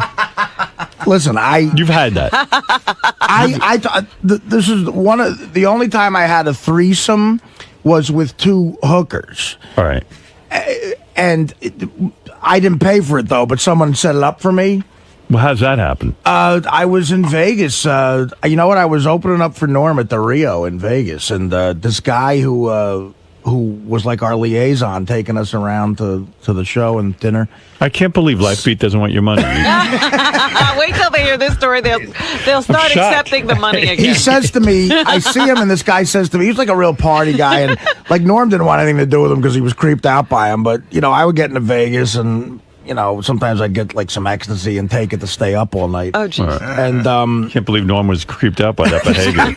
Because you're getting rim jobs from hookers and ecstasy. Yeah. No, because I'd get into Vegas. I didn't feel like going to sleep. I'd literally fly from LA with like a toothbrush, and I'd have to open 2 nights in a row. So I wouldn't want to oversleep, so I would take an ecstasy, not even get high, just to stay up to do the show.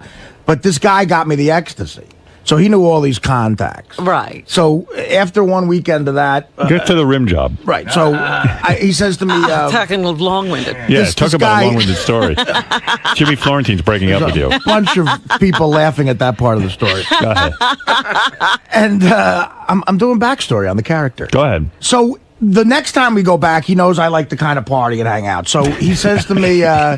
he figured that out. He gives me like a couple of hits of ecstasy, and he goes, "Hey, listen, go upstairs and just get comfortable, and I'm going to send you up someone from the hotel is going to brief you on the itinerary for this weekend." And he had never done that before. I'm like, itinerary? I just, the show times are 8, and then, he's like, nah, just really, there's going to be some different stuff this weekend. So I go up there, and it's the nicest suite still I've ever had at a hotel. Someone dropped out, and I got like a suite like Norm had. I had a little pool in the fucking thing, and the Rio, it wraps around, and you see all of Vegas. I go up there, and there's all booze, whiskey set up, and 20 minutes later, the door, there's a knock at the door, and I honestly had no inkling. I really thought it was going to be an itinerary guy, and I open the door, and it's two, God, they were like 9s. Wow. Solid 9s. A brunette and a blonde. Spitzer needed a friend like this guy. Yeah, well, Vegas is full of them. He needed one guy he could trust. A handler. Like Ralph's my guy. Like when I was single, this guy could I didn't want my kids to know, I was dating around and stuff. Right. Ralph would help facilitate where I would meet people and stuff. And I could trust him. He never ever gave out any details. See, Ralph should go to Vegas. That's where he might be a career person, because hotels for hot, VIPs and entertainers. No, that would be an actual job. He can't handle that. Yeah, does he have to show up all the time? These guys are slick guys, so they come in and they got like real hot stripper, like those Hooters type shirts, belly shirts. Yeah. and Howard. I'll never forget. The one was they were both smoking, big fake tits, blonde, brunette, and both of them had that thing where their stomachs were so they were so thin where you could kind of see the hip bones. Yeah, I love that. Oh my God, I love that. I love them like they look like Biafrans. Yeah, and they were tan and like really nice asses. Big fake tits and almost no body weight. Yeah, absolutely. It's two big tits that just walk in the room. With legs. Yeah. So we'll call the guy who set this up Johnny. So he says, Johnny wants us to give you a lap dance. And I was like, really? Wow. I mean, these must have been $5,000 whores or something. I mean, they were really hot, and they were both in their 20s, I assume. So I go, do you want a drink? They're like, yeah, I pour them. We all do. And they drink like strippers. We're doing straight shots of warm Jack. Oh. They must We're going to need a triple, pal. Well, that's what it seemed like, because they were both down in drinks. How big a job this was. They were drinking like Dean Martin. Either that or 30 showers after we fuck you. They were doing. They were like, oh, you got Right. So Thank you. yes. So we sit on this big velour like blue Vegas type couch, real cheesy, and we all have drinks, and they start giving me a lap dance, and they get into their thongs, they get topless, and then they're in minutes just completely naked, and they're going up my shirt and shit, and rubbing your titties. Yeah, rubbing my titties. And was this when you were heavy, or were you? No, I was actually very thin. Okay. It was. This is like that makes it so much sexier. This is about 5 months before I got the job with you guys. Okay. Because it was the second season of the show. So one of them starts. The blonde starts making out with me, and the blonde was clearly like filthier. Yeah. Pig. And but I was pig. more attracted to the brunette. It's weird. Isn't it always the way it is? Which I know you've said this before. Threesomes are weird. I'd rather be one hot chick I can focus on because you don't know what to do. So they go, hey, let's get more comfortable in the bedroom, and I go in there, and I'm waiting for the stroke of midnight. Like how much did he pay for here? And we go in the bedroom, we get on the bed, and I aggressively go towards the brunette because I just thought she was hotter, right? And just more my type. And I start making out with her, and the other chick is like kissing my neck and stuff. And wow, and then you must have paid a fortune. And then the blonde, the filthier one had rubbers. So the blonde puts a rubber on me with her mouth. Nice.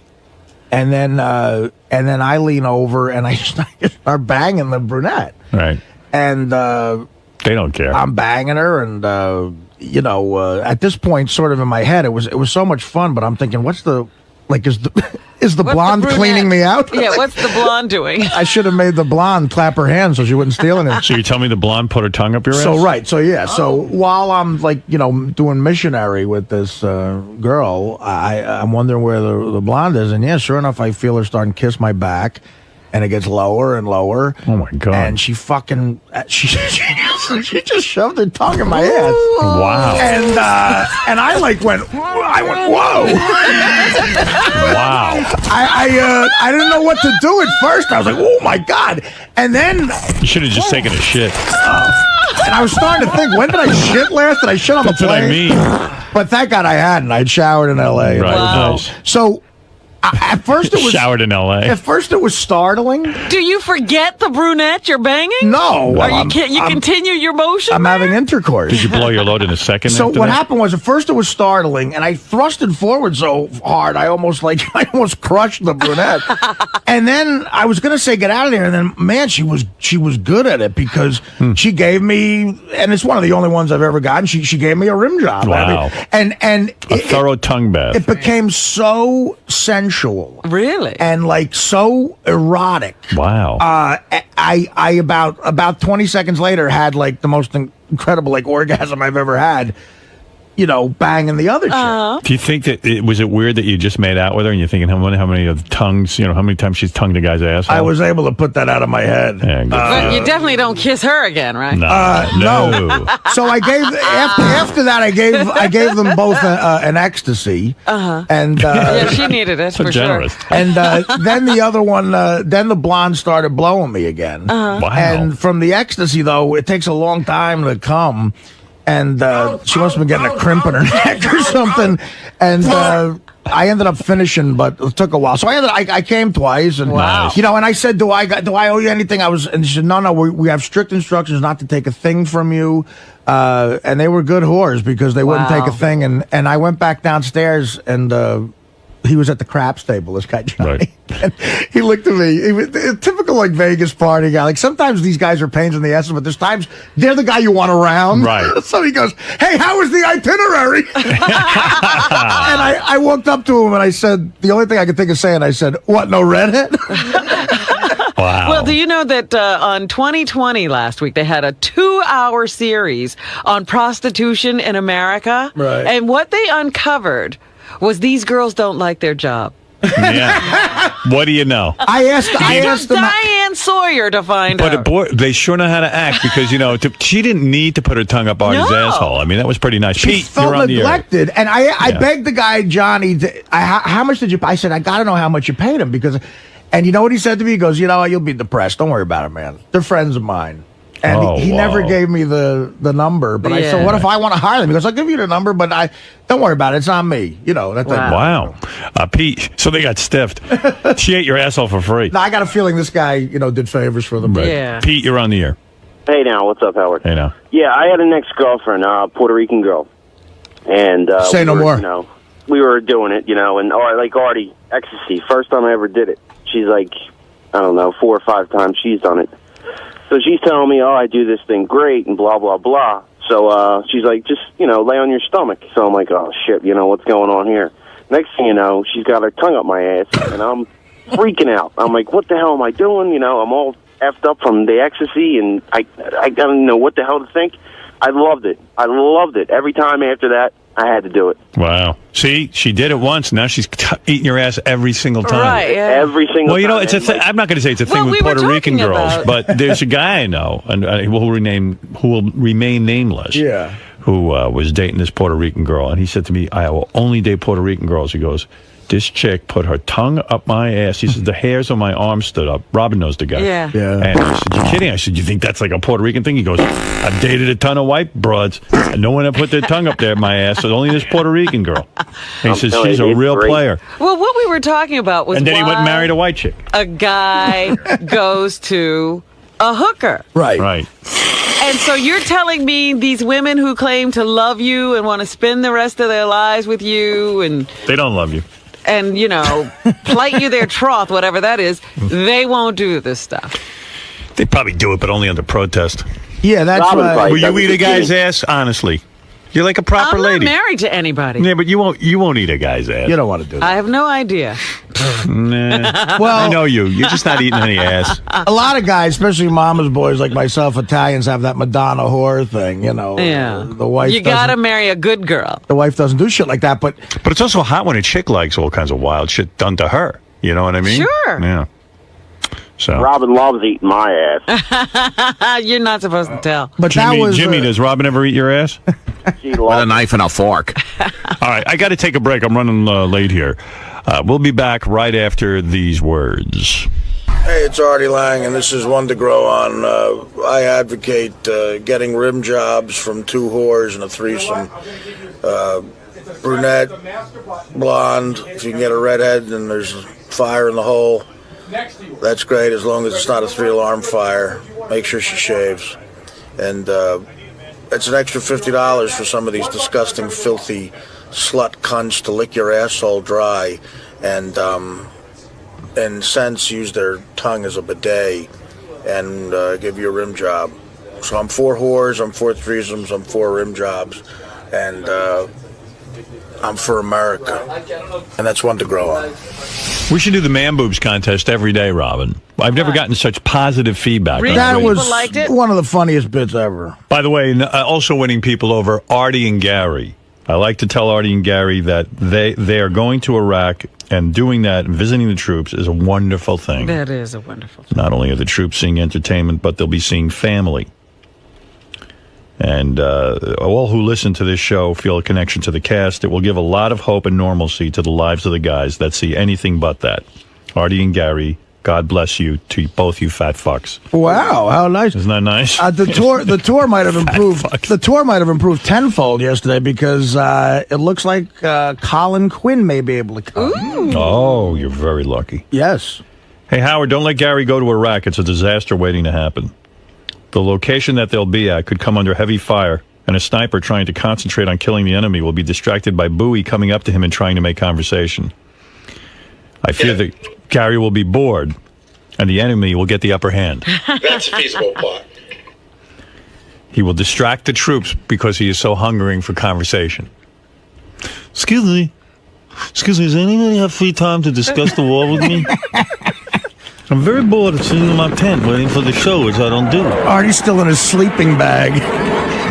All the times he was going to have lunch with me today, but I don't know. Someone says, Howard, please don't ever stop impersonating Gary bored in Vegas. It's absolutely hysterical. I can't stop laughing out loud at my desk. All right, I was going to stop it. I'll keep going for you. No, you can't. Please don't stop. Fan of Sal's ass. Your ass. All right, well, whatever. There it is. A lot of different email. Robin, go ahead. I'm sorry I interrupted. Health Magazine has named the healthiest restaurants in America. Oh, I bet your Pump's on there. I bet you it's not. Really? They're talking about national chains. Oh, okay. Go ahead. Uptown Pizza? Maybe healthy. Uno, Chicago Grill, #1. Really? That's all that deep pan pizza. Well, they're saying it's healthy. I don't know what they used as criteria. I'm just telling you what they said was good. They even named the top 5 fast food restaurants. #1, Noodles and Company.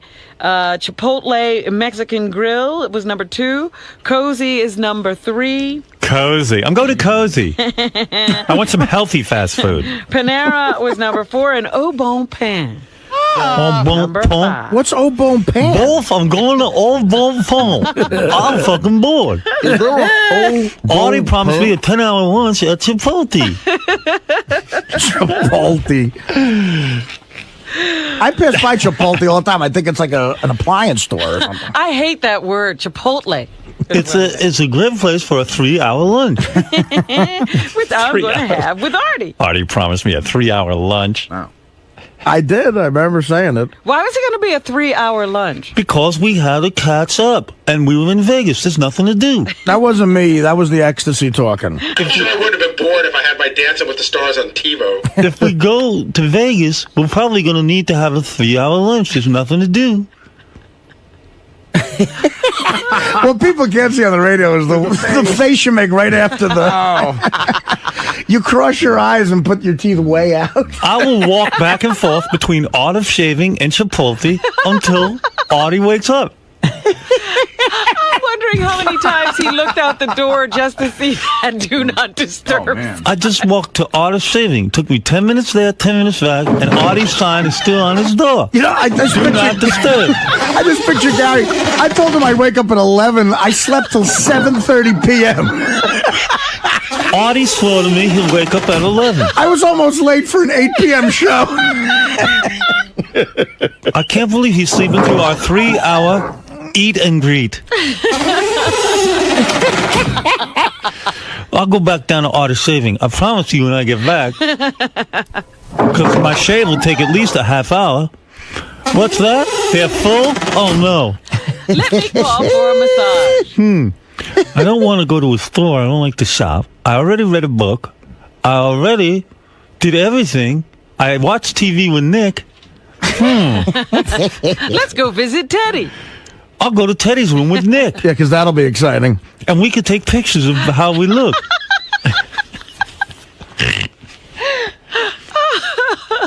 I wish I was Plastic Man from the comic books. I would slide under Artie's door and wake him up. See if he's really sleeping. I mean, if I was Mr. Fantastic, I could slide through the door. Gonna be Mr. Shot in the head if he wakes me up. I can't wait for Iraq. I'm gonna. Right. Guess what's not in Iraq? Me. You. Right. In Iraq, I'm going to see if I can count as high as I can without stopping. 1, 2, 3, 4, 5, 6, 7. Is Artie up? Artie's still sleeping. I read 5 books. There's still a do not disturb on Artie's tent. I know. I'll call Nick and see if he wants to count with me. Yeah, I'd love to count with you, motherfucker. How many books has he taken to Iraq? Because one didn't last very long in Vegas. 14 hours. I'm bringing Billy Crystal's book. It was quite good. 700 Sunday. I'm going to go to the desert and count the sand. You know, not for nothing, but my agent asked me to. I don't want to make Gary feel bad, but my agent asked me to make up like a rider about to go over there. And when I originally, one of my best friends was going to come, my best friend Jake, and I told my agent, I said, I said in the rider, could you put that Jake gets a first class ticket and everything, and then. Conan called me back and said, listen, if Gary goes, Jake can't go. I'm looking at Sal in the hall. He's got on the door, it says, Artie's room, do not disturb. And he's in the big Gary mask, scratching his head, trying to figure out what to do. Why don't you go to Artist Shaving? Yeah, that's down the hall. Why don't you go to Artist Shaving, Gary, and then come back and see if Artie's sign is down. Hey, what are you doing interrupting Artie's story about how I fucked up his friend Jake coming on a show? He's eating the do not disturb sign. Oh, that's funny. Yeah, they'd much rather see you. I don't care. It's the point. You're I don't give a fuck what they want. I want to know what you want. I want you to come. I'm busting your I know, but you're sending out weird signals. Yesterday you said I was aggressive about coming. I said, hey, Artie, I'd like to come. And you said, all right, you know, if you want to come. I wasn't like, I got to go, Artie. I said, boy, I'd really like to go. You know what? I'm sorry. I didn't mean that. And you can I promise you I will not be a burden. Nick and I will count the sand together. He will do the odd numbers and I will do the even. You know, Gary's to talk to me again. Gary's going to be bored in a day. If he was bored in Vegas, imagine when he's in Iraq. Gary, the troops can't talk to you all day and like answer your questions. Yeah, they have to fight the war. I wonder if there's an art of shaving in Baghdad. An art of beheading. Yeah, they shave real clothes over there. All right, thanks. Like Sal is just... Gary just punched Sal in the Playing head. with fire. Like Gary hired that guy. I really didn't. Howard hired him. I just tolerate him. All right, thank you. All right, I'm just kidding. I'm fucking with you. You're going to have a great time in Iraq. You'll be fine. It's going to be a blast. Yeah. Literally. Really, can I answer the question once and for all? Because I really am getting a weird vibe. No, God, absolutely not. No. If you want to bring your friend, I'm fine with it. I swear to God. No. Jake has already gotten over it. And I made Jake a comedian? No, he's just a buddy. I can take a buddy. Of Artie's. And in my new... Artie, I promise you, I'm a better choice. I'm going to talk to you day and night. And in my new rider, I put down that you get a first class ticket. You know what? Gary's a great guy. You'll have fun with him. Of course he is. Come on. It's going to be a blast. Gary, you know I love you, right? I hope you do. I do. Never mind. Feeling the love like crazy. How high can Jake count to? Maybe you should bring him in, Gary. You talk to Gary. Gary loves to talk. The Jake I'm talking about, I think you can only count to 3. Yeah, I thought it was odd that Gary got the biggest kick out of Jimmy saying my stories were a little long. Yeah. Well. Robin, I wasn't the one who got the biggest kick out of it. Everyone was. No, your stories are long. Yeah, but he's fucking you, and he thinks they're long. Oh, man. He doesn't think they're as long as yours. Do you guys think Robin's long-winded? Gary, do you really think Robin's long-winded? I don't at all. I really don't. So what is Jimmy saying? Like, he's bored with her? He really got fucked over on that one. I felt bad for him. She had said that in front of him, like, oh, some people have accused me of that, so he... No! What the fuck is that? That was ridiculous. That's ridiculous. Why did they put a box on your head? No, why don't you do something clever instead of stupid? Sal just threw a box on Gary's head. Sal, stop it. We're trying to talk. Stupid. So anyway, so Jimmy was just trying to say something he thought that Robin might say, and then it backfired on him. Robin, you're the one who first said it, correct? Yeah. Why is it bad that he said it? I didn't say it was bad that he said it. I'm breaking your balls. All right. Let's move I will on. shove that right up your motherfucking ass. Uh-oh, it's getting crazy out there. What's with him in the fucking box? Now he's taking to throwing a box over Gary's head when he's talking. Yeah. Shuli loves it. He stands there and he just watches. Yeah, he's just standing out of the way, too. He doesn't want to get hit by flying fists. This is why I love Howard TV. There's a whole visual that goes on. When I'm talking to Gary and goofing on him, Sal's in the hole in the Gary mask, running around like a lunatic. Then he gets even crazier and takes a box that has dope on it and throws it on Gary's head. Well, you realize that like Sal's life is shit, and so when he gets to goof on me, it's like his great moment. No more box, Here Sal. he comes with the box again. So Gary, this whole thing about you being bored is really getting out of hand. Apparently not for the show, it isn't. It's not getting to you, like. You know what? It's just goofy. It's there's been things that have gotten to me worse. They're carrying on. I'm sure Howard's been bored in his life. All roads on this one lead to Ralph, by the way. I believe Ralph is the one who has perpetuated this, but that's okay. And it seems like Sal's benefiting. Well, it's giving him. It's amazing content. for Sal because Sal's such a fucking great comedian. He gets to put on a mask and walk around and use all that clever wit that he has. Do you even know that like the Department of Justice approved the merger? Yeah. Oh, you did. I figured like Artie might not even know. What is he wearing? $5 billion buyout. We bought them out, motherfucker. Well, we haven't done anything. We haven't done a thing. I got a new bookie, so You got a new bookie? I did, yeah. Oh, that's ridiculous. Just for the tournament. Oh, dude. Oh, for the March Madness? So let's say you win $78,000. I don't think that's going to happen again. But I won $3,200 and he paid off last night. No, well, $3,200 he can handle. It's not the same guy. It's a different guy. He doesn't know the other guy. Good. I mean, I thought he was turned off to gambling. Well, of course he should be. You think about it. If I had an experience where I finally won big, I won $78,000, and then the bookie doesn't pay me. Right. That's it. I'm done. Because I can't, in other words, I won. That's the worst rib you can get. I have a disease. You do. You really do. I realize it finally hit me. I realize you might have a little problem. I think gambling addiction and a little touch of melanoma, I think. No melanoma. The melanoma we can probably cure. I think we can cure the heroin. I think we can cure the obesity. The heroin's cured. Yeah, I just think we got to work on this gambling thing. I think you're almost there. You're almost perfect. I don't even think about heroin, man. Whew, that's the farthest thing from my mind. Oh, here we go. Hey, your lips are a little white. I didn't think of Subutex. I'm joking with you. Oh, shit, you scared me. Because I said if I think of Subutex and they're white, it might be the liver going. Well, anyway, what happened? We didn't do anything? What does that mean? Well, let me explain. The Justice Department just said it was now okay. the FCC. Now the FCC has to prove it, but this is a great first step. I mean, it's very exciting. I mean, I can't believe it took this long, but all right, thank God. I mean, it would have been a joke if they said the merger It was... is a joke that it took this long. Yeah, but... And they still didn't say anything. What they said made no sense. It made sense to me. They approved it. Well, the approval just said, oh, we see that the development of the technology indicates that it won't be anti-competitive. That's true. That's all you have to say. All you have to say is one thing.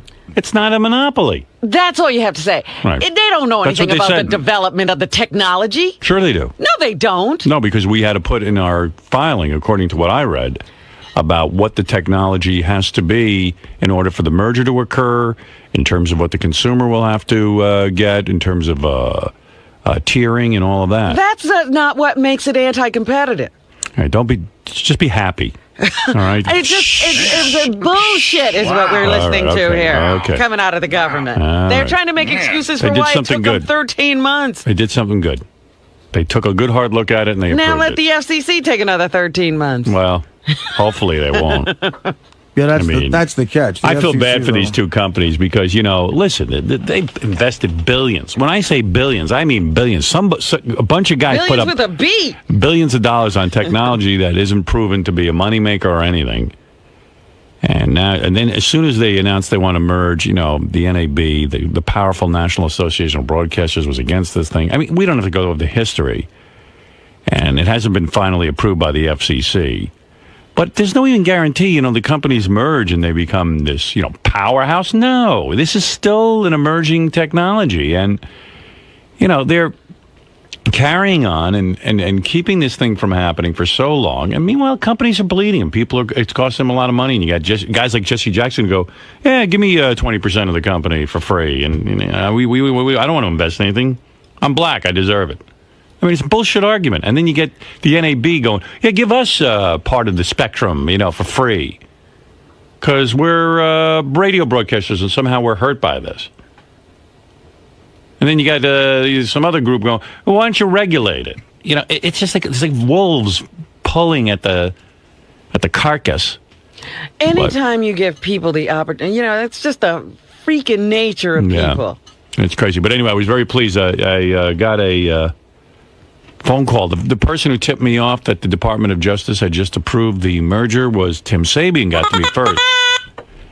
And I was really happy, through it all, how disappointed I am and how long this thing has taken and all of that. And, we'd be excited to be reaching all that many millions more people. Sure. And see the technology grow. We've been here from, 600,000 subscribers. So it's very exciting. But anyway, I was very, very, very pleased to see that there was finally some movement. It was very They're created exciting. by man. We can solve them by man. Right. A lot of people were saying, well, the merger couldn't go through. And it's like, why? Why couldn't it go through? Is it me? What is it? What is the problem? It's not that complicated. Either it's a monopoly or it's not. And let's face it, it's not. That's my point. Yeah. Well, look. They didn't need to learn anything about tech. Well, the only kind of technology that would have been anti-competitive is if you could block every radio signal with your satellite. Yeah, the question really was, is it a monopoly or not? And you're right. If you think it's a monopoly, then don't allow it to go through. If you don't allow it to go through. That's it.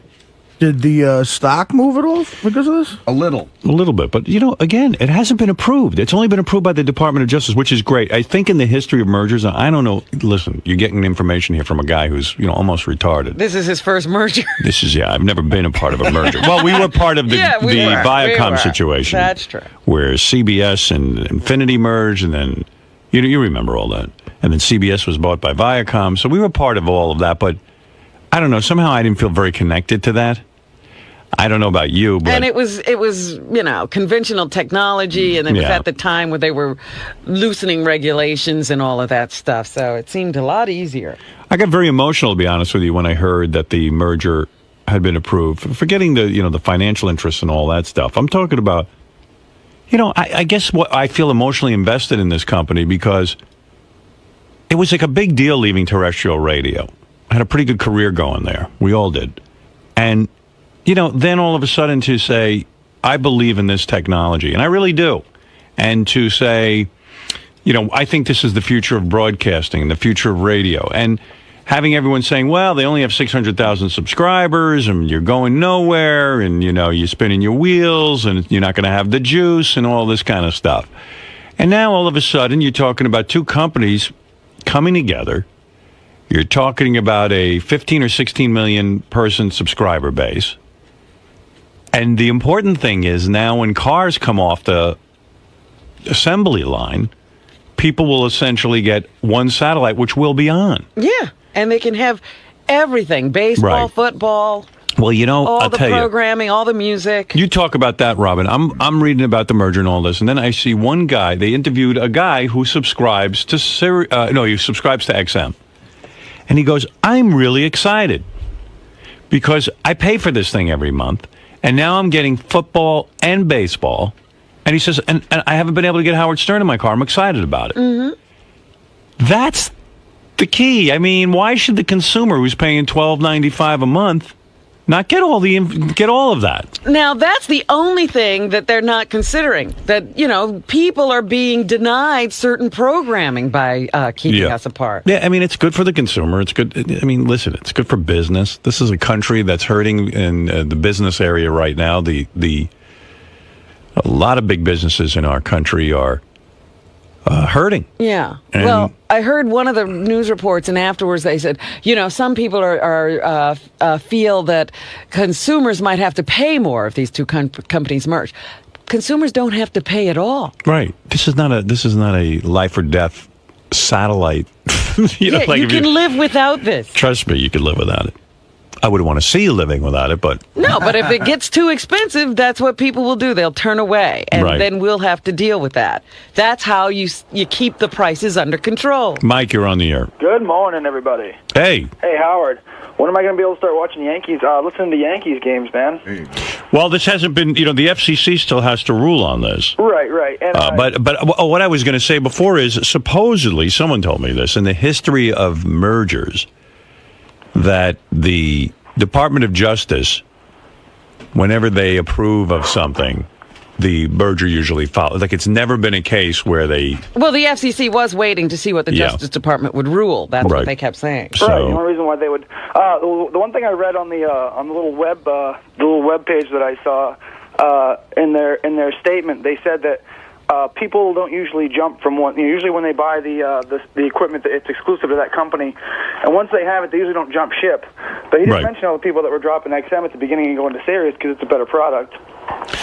Yeah, well, now it'll be one, and as they were saying in the paper today, I was reading the endless amount of articles on it, and they said that it'll be good because, there are so many programs that are similar that they can weed out that stuff and not pay for it, and then they can start to develop all of this stuff that's not similar, and then they have to develop, I guess, a radio that takes both signals. Yeah, and all that. kind I mean, of there's a stuff. whole They bunch said of stuff. That's not even in the near future. Right. It's going to take, that's the point. They're delaying this and delaying it, and there's so much work to be done. And, well, anyway, look, I'm happy to see this first step was taken, because if the ruling had come out that this was somehow a monopoly, I probably would have banged my head into the wall and said, I cannot believe how disgraceful. He probably would have started going to that Jeremiah, what's-his-name's church. Yeah, I would have. I would have changed my whole... Yeah, I would have been a follower of his. It is the white man. Yeah, it is the white man. It is. And the white man did the right thing this time. Sirius's chickens have come to roost. Dan, you're on the air in Boston. Hi, Dan. Good morning, Howard. Good morning. Congratulations, everyone. Thank you. My question is, how long do you think it will take for the FCC to make a decision on this? I have no idea. I would have thought this whole thing would have happened within 3 to 4 months. This is no more complicated than... And they've had all the paperwork in both places, so you'd think that the FCC could act pretty quickly. See, that's what worries me, is that old monster rearing its head will fucking sit on this just for spite for 2 years or something. You don't know. And what are they? And what would they? How would they justify that? They don't have to answer to anybody. to justify Right. it, That's the problem. It's They're the not government. accountable for anything or to But, anybody. I was pleased because it could have all been shot down by the Department of Justice, and they didn't do it. So, But the Justice Department had indicated it was leaning this way earlier. And remember, Right. a couple of Congress people said, maybe I ought to take another look. well, listen, one thing you can say about the amount of time they took, no one can say this was rushed through, and that's good because, no one can come back and go, well, they didn't really think about it. The FCC can't say that. No one in the government can say that. This thing was, you know how many millions of pages of documents were filed? And The government was not in the no-huddle offense. yeah, this was... They didn't have any 2-minute warning. You can't say they didn't. They spent less time on the Warren Commission than they did on this. I mean, our president was dead, and they kind of hustled through a piece of paper. Elvin, you're on the air. I don't know. By the way, I just don't know how long it'll all take, but it's a good first step. Elvin, you're on the air in Montreal. Hey, now, what's going on? I know. Well, congratulations on the merger. And what about this FCC? When are they going to rule? I said, Have you been listening? Elvin, you know what? He's like a guy who goes, damn, I should have raised my hand and asked a question in class. I'll just ask whatever somebody else asked, and at least the teacher will see I'm interested. All right, Elvin, thank you. We don't know. We have no clue. We are so out of the loop, and great.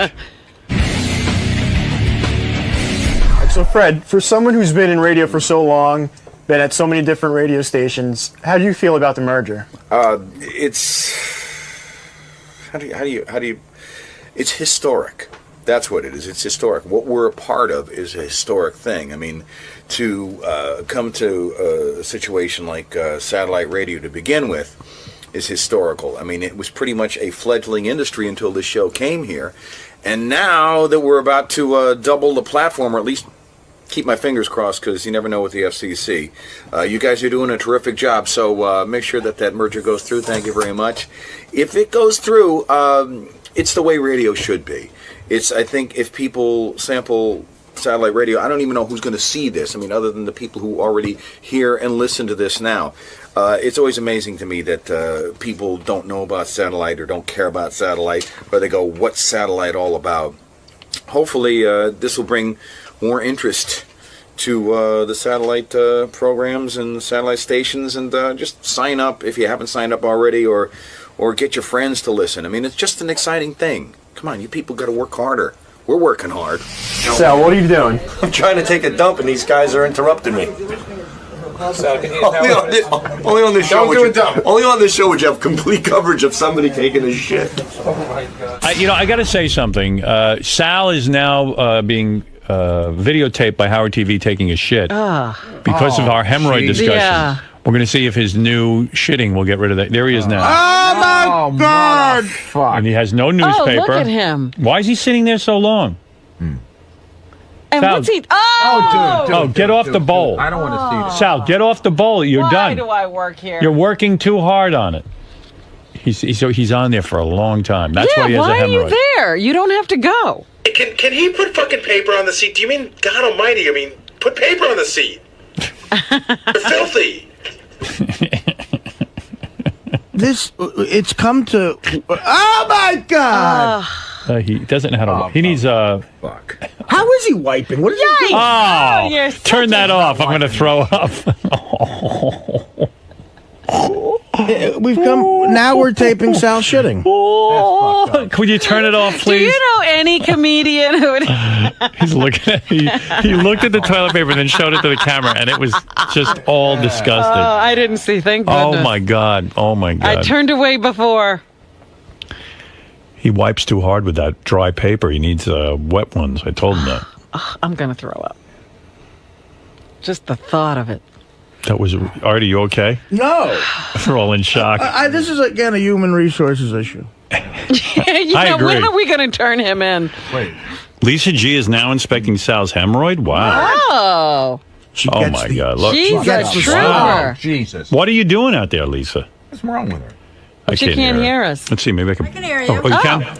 Yeah. What are you doing? It's part of my story. He said I'm doing a story about his hemorrhoids, and he didn't have them earlier, so now you can I wanted to see how bad they were. But did you look? Yeah, I did. I did already. All right, it's enough. All right, Sal, pick It's up a your little inflamed, but not bad. Nothing really. Lisa so wants to be in the club. No, I don't. All right, stop. Oh, stop it, Sal. All right, so that. All right, thank you, really Lisa. nothing to All right, report. Lisa reporting from the bathroom with Sal. The hemorrhoid is all right. It's I got to not tell you, too inflamed. Lisa's really committed to her job. Yes, she is. Not too many reporters would go down that dirty. I wonder if Sal's hemorrhoid gave her any new interesting ideas for next year's cookie party. Yeah. She said my ass will look nice and clean. She examined it. And then she. I mean, it looked clean. People's butts could be nasty. Yeah. I keep my ass very, very clean. You know? You had nothing hanging in, hanging out, no little. Nothing. No little little pieces of toilet paper. Right, you know? nothing. Like participle. No dingleberries. Right. No I think dingleberries. Lisa is a great asshole examiner. I'm going to have Lisa examine my asshole every day with this diet. There's a lot of assholes around here. Yeah, you ain't kidding. You know what I think? I think every day I'm going to eat, take a dump, go on a new diet, and every day No, Lisa will come not in. every day. I You're need gonna a be month. you're going to be You my need to ass. stop. You're going to be my asshole doctor. In a few minutes, like in 10 minutes. Well, he's had a lot going on since last we saw. Yeah, he was loving his sobriety the last time he was in I here. don't know if he's still loving it. I love my sobriety. I'm having fun with my sobriety. I think he's off that sobriety thing. How long you been sober? 8 days. But quietly, he has become an enormous star of movies, stand-up, Yeah, and he's TV. got a lot of stuff coming out. Hey, what's up? Tracy Morgan, a.k.a. Caligula. Talk about everything under the sun. What's happening in my life, new movies, 30 Rock. We're going to talk about everything. Who I'm banging, all that stuff. You know, last time you were on, a big subject was your ankle bracelet. You think Howard's going to bring that up again? I don't know. I hope so. It's cool. I don't wear it no more. Everything's cool. Back to normal in my life. right, man. Good luck in there today. Cool stuff. Tracy Morgan's one of my favorites. I wonder if Tracy ever heard that phony phone call we did with his voice. I got to play that for him. I bet you he hasn't even heard it. Tracy Morgan's on 30 Rock. He's in the new movie Superhero. I think Pam Anderson's in that movie. How you doing, man? Good seeing you. One of my favorite guests, Tracy Morgan. Yes, sir, my dude. I'm chilling. Are you all Good right morning. or what? Huh? Are you all right? Yeah, man. I got a million things. Hey, before I interview you. Hi, Robin. Hi there. How Tracy, you doing, my love? I'm good. And That's you? my woman. Before I interview you. Did you ever hear the phony phone call we made using your voice from one of your appearances? No. You want to hear it? Yeah. All right. This is you calling somebody. Oh, snap. This is good. Hey. Hello. What's up, baby? This allergy's got me crazy. God damn! I love when a woman gag. I can't hear you. Gluckle, gluckle, gluckle. This is your dick. Call me back. God damn! Yo. Yeah, there it is. Yo, Howard, that is hilarious, man. See, we don't really even need you to make phony phone calls. We can do them all on our own. Yeah, man. But what is going on? Before we talk about your movies and your career, which is really on fire, quietly on fire, I would say. Yeah. You're doing a movie with Pam Anderson, that superhero movie. Yeah. What is that superhero? Superhero is a spoof. We're spoofing like X-Men. And who do you play? I played Professor Xavier. Oh, you know the professor. You're the professor? Yeah, so they made him black. And and Pam Anderson, you're on the set with her, huh? Yo, man, I couldn't take my eyes off her, man. You like She's it? the eighth wonder of the world, bro. Yeah. I thought it was all hype. Couldn't work your way in? What? First of all, I saw the tape with her and her ex-husband. Tommy Lee. Yeah, she's, oh my goodness. Yeah. Let me tell you something, man. I got two scenes in two movies that I always masturbate to. Go ahead. There's your movie Body Parts when homegirl Private Parts? Private Parts when she took the knockwish in her mouth. Oh, Kielbasa Queen. Yeah, her. You beat off to that? I beat off to that. In my movie, when the girl eats the sausage. Yes. You beat off to that. Yo, she's incredible, dude. Wow. I'm a freak. I'm the biggest freak you ever want to meet. Right. Do you like to jam your penis all the way down the throat like that? Is that a fantasy? Yeah, I have no fucking remorse, man. Do you ever? You get me washed. I need to wash. When you're with a lady, do you try to jam the whole thing down her throat? Yes, Doesn't that make she could take it. She's a woman. Yeah? Women love that shit. They like the big bulbous dickhead, man. They do? My shit is bulbous. My dickhead is shaped like a Darth Vader helmet. Is it big? My dick look like R2-D2, goddammit. You're telling me... They call my balls the fucking evil empire. Do you ever think that that's angry in a way, to gag a woman with your penis like that hard? Fuck it. You're angry. You're angry with women, Call right? it what you want. Do you not? Are you angry at women? No, I just like to see mascara running. Yeah, but you were angry with your mother. You didn't talk to your mother for years. Am I Yeah, correct? but me and her cool, man. You know, I'm not that angry. I'm going through a divorce now. Well, we're going to get to that. We're going to get to that. Yeah, but could've seen that coming. I'm going to ask you, why didn't you talk to your mother for years? I think I was mad. There was a lot of issues going on. My older brother had cerebral palsy. So growing up, she had 5 of us by herself. Her husband just came home from Vietnam. He was on the junk. So she couldn't deal with that because she had 5 kids to raise in the projects by herself. Right. So she gave a lot of attention to my older brother because that could kill a woman's spirit when her first child is born with cerebral palsy. Yes. So for a long time, I thought that she didn't love me because I was a child. Right. I didn't know. Children don't know, so when I became a man and I got older, I figured it out. I forgave my mother. So But I don't think my mother ever forgave herself. You for my forgave your pops mother not being there. You were on the set of a movie in a church, and you all of a sudden had an epiphany, right? You all of a sudden said... I don't think it was epiphany. What it was you talking about the scene in First Sunday when I cried? That's right. Well, the director, David Talbot, he's a master. He's a genius. He got my head way before we even shot that scene. Right. When I first got the part, he started asking me about my background, blah, blah, blah. Because I didn't know how I was going to get to that part. But you finished the scene and you called your mother because you were so emotional. I love my moms, Now man. you love your moms. I always love my mother, man. That's my moms. So you helped help your moms out? She went in the. Do you ever think when you're jamming your huge helmet-like penis? Did somebody ever do that to my mother? Yeah, well, no, that you're angry with your own mother, that you're that your hatred of her, and anger. I don't equate jamming my cock down a chick's throat with my mom's. I'm not thinking about my fucking mother when I'm jamming my cock down a chick's throat. I just want my dick sucked that way. That's you like it very deep. Oh my God, So man! the You second don't movie- know how good it feels. Do you? You know how it? I'm very How general. good it feels. What do you mean I don't know? I have a penis. When your penis is in a woman's wet, warm mouth, It feels and saliva is running all down the shaft and shit. And So Pam Anderson was the second movie that you beat off to, and Caligula is the first. Caligula. That's my cup of coffee in the morning. Wow. That's my cup of coffee. When she's on there on the boat, Yeah. and she's giving homeboy that head, Tommy Lee. yo, that's car wash right there, man. Car wash. Now let me ask you this: so you're working on the movie with Pam Anderson, Yep. superhero. Why not make the play for her? You're a star. No You way. got I'm money? way at that. That's out of my league, bro. Is it? Yeah. Really? That's out of my- You yeah. can't get a girl like that. Yeah, I can get a girl like that, but I'm not going to put forth the energy.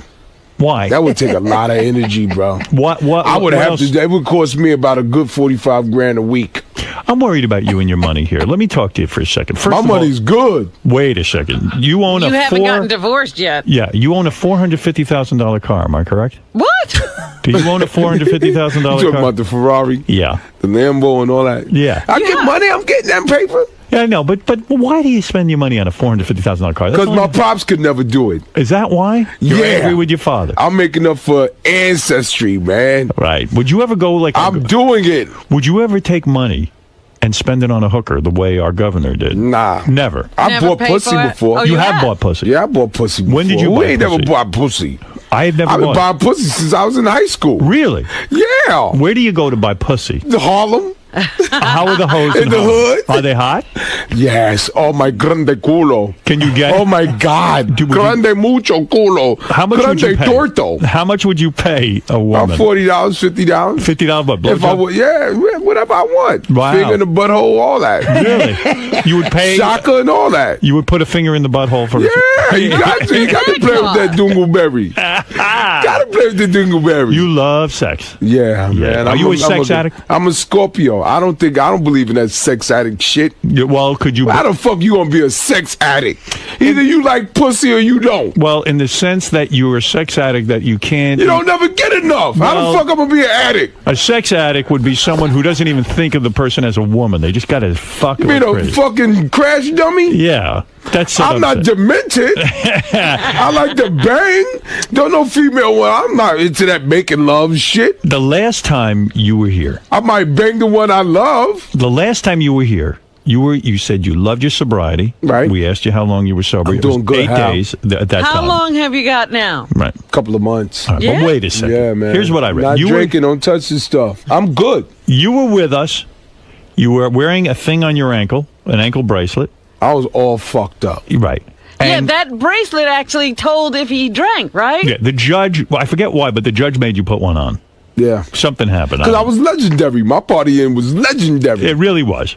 And you had the ankle bracelet on, and you said to me... I was on the Lindsay Lohan program. Right. You said you love the ankle bracelet, you love your sobriety, and then like a day later, I read in the paper you were out drinking with the ankle bracelet on. No, you did. Yes. Get out of here. And you had a relapse. No. You didn't? That fucking bracelet was sensitive, man. I spent a lot. Let me tell you something.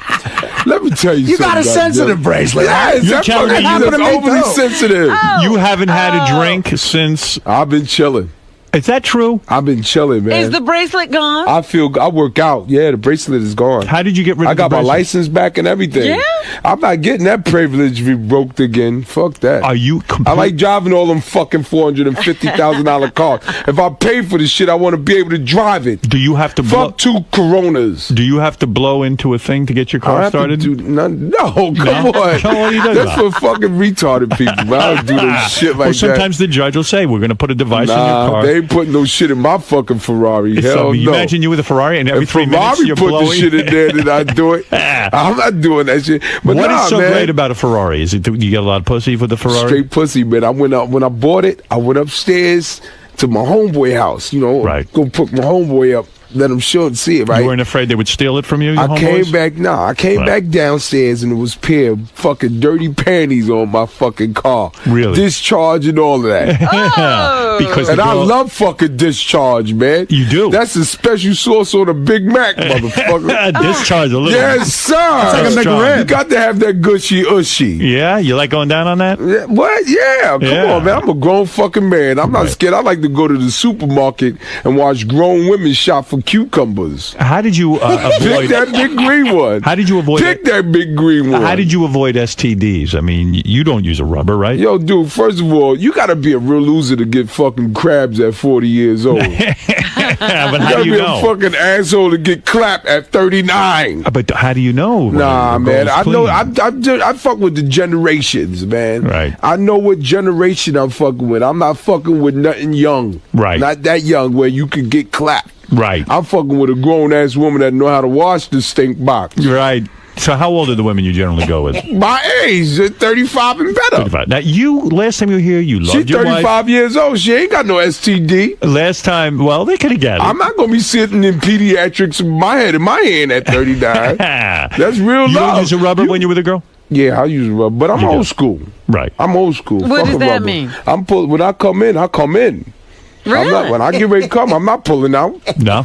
I got kids. I'm like my father, Jimmy. Right. I know I got a brother in Vietnam. He's probably short, Chinese looking, and look just like me. Right. My father was laying that dick down over there. He wasn't just fighting that war. He was getting that Chinese pussy. Getting that Chinese pussy. That's right. Listen, he was a brave soldier. Why not? Eat it like some egg foo young, goddammit. You think you have a Chinese brother somewhere? Somewhere. I know I do. If it was Jimmy was over in Vietnam. I got about 12 sisters and brothers over there somewhere. Wouldn't it be weird if you met some Vietnamese guy who was you, but like, you know. It wouldn't be weird for me. I know my father. Right. Well, so when you're... He had a dick the size of a Louisville Slugger.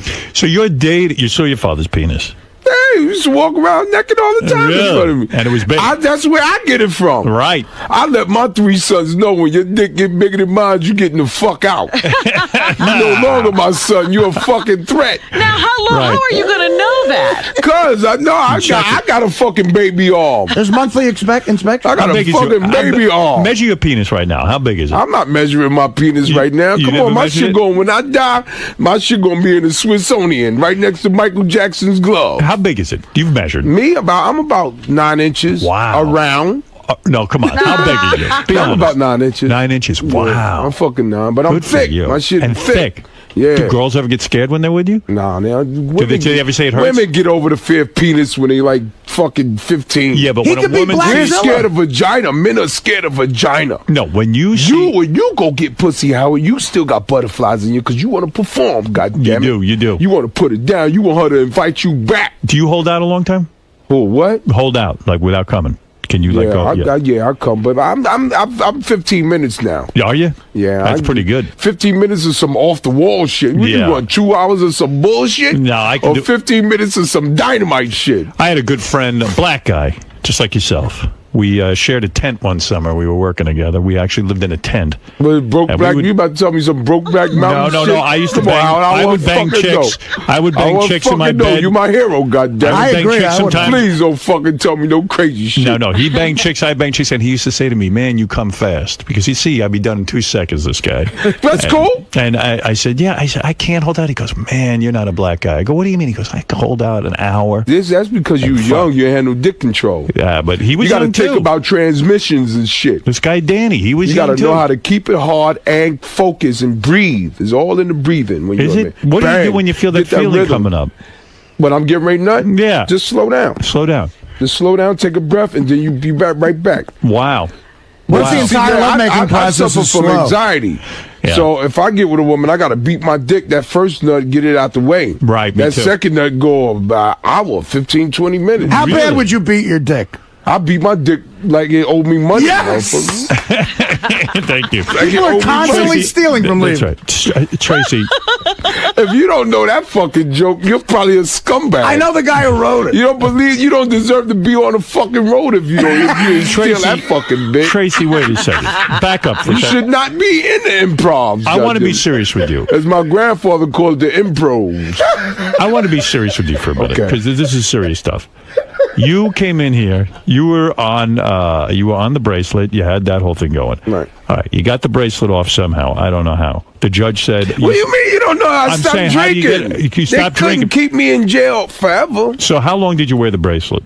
6 months. 6 months. Wow. Okay. So it came off. That's very liberating, especially for your wardrobe. I mean, you look a lot cooler without I paid the price, though, Howard. It cost me my fucking marriage, man, that drinking shit. Well, that's what I was going to ask you. You were here. How long were you married to your wife? 21 years. 21 years? It was a whole thing. You got kids? I was with her last night. We was kicking it last night. She cooked me some Easter dinner and stuff. Well, what is going on? What do you mean you're getting a divorce? It's my girl, man. What did she say? She said, I can't be with you anymore. She went her way, I went my way. What does that mean? She hooked up with a guy? Our kids are, I don't know what she's doing, but our kids are grown-ass men, man. My oldest son is 22. My baby's 16. Was she the baby crying? lived with me. My wife? Yeah. My wife wanted to kill me.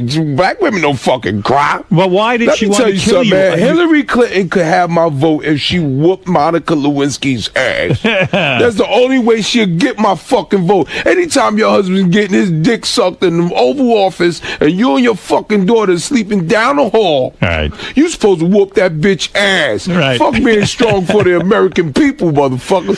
Barack wife ain't having that shit. That's a real black fucking woman. Well, let me ask you that. We gonna get Bin Laden. You know why? Because Barack wife gonna tell him, he says something about your mother. Well, but you want to see a fucking war, you say something about a black motherfucker's You are mother. making a good point, actually. I'm a Hillary Clinton supporter. Whoop that motherfucker's ass. They can find fucking Saddam. They can find that motherfucker. They found my cousin Raheem down south. Why they can't find him? You're making a real good point. Raheem is what? Is he in prison now? I don't know. He did some shit in New York. When black people commit a crime in New York, you go down south. Right. And who don't got family down south?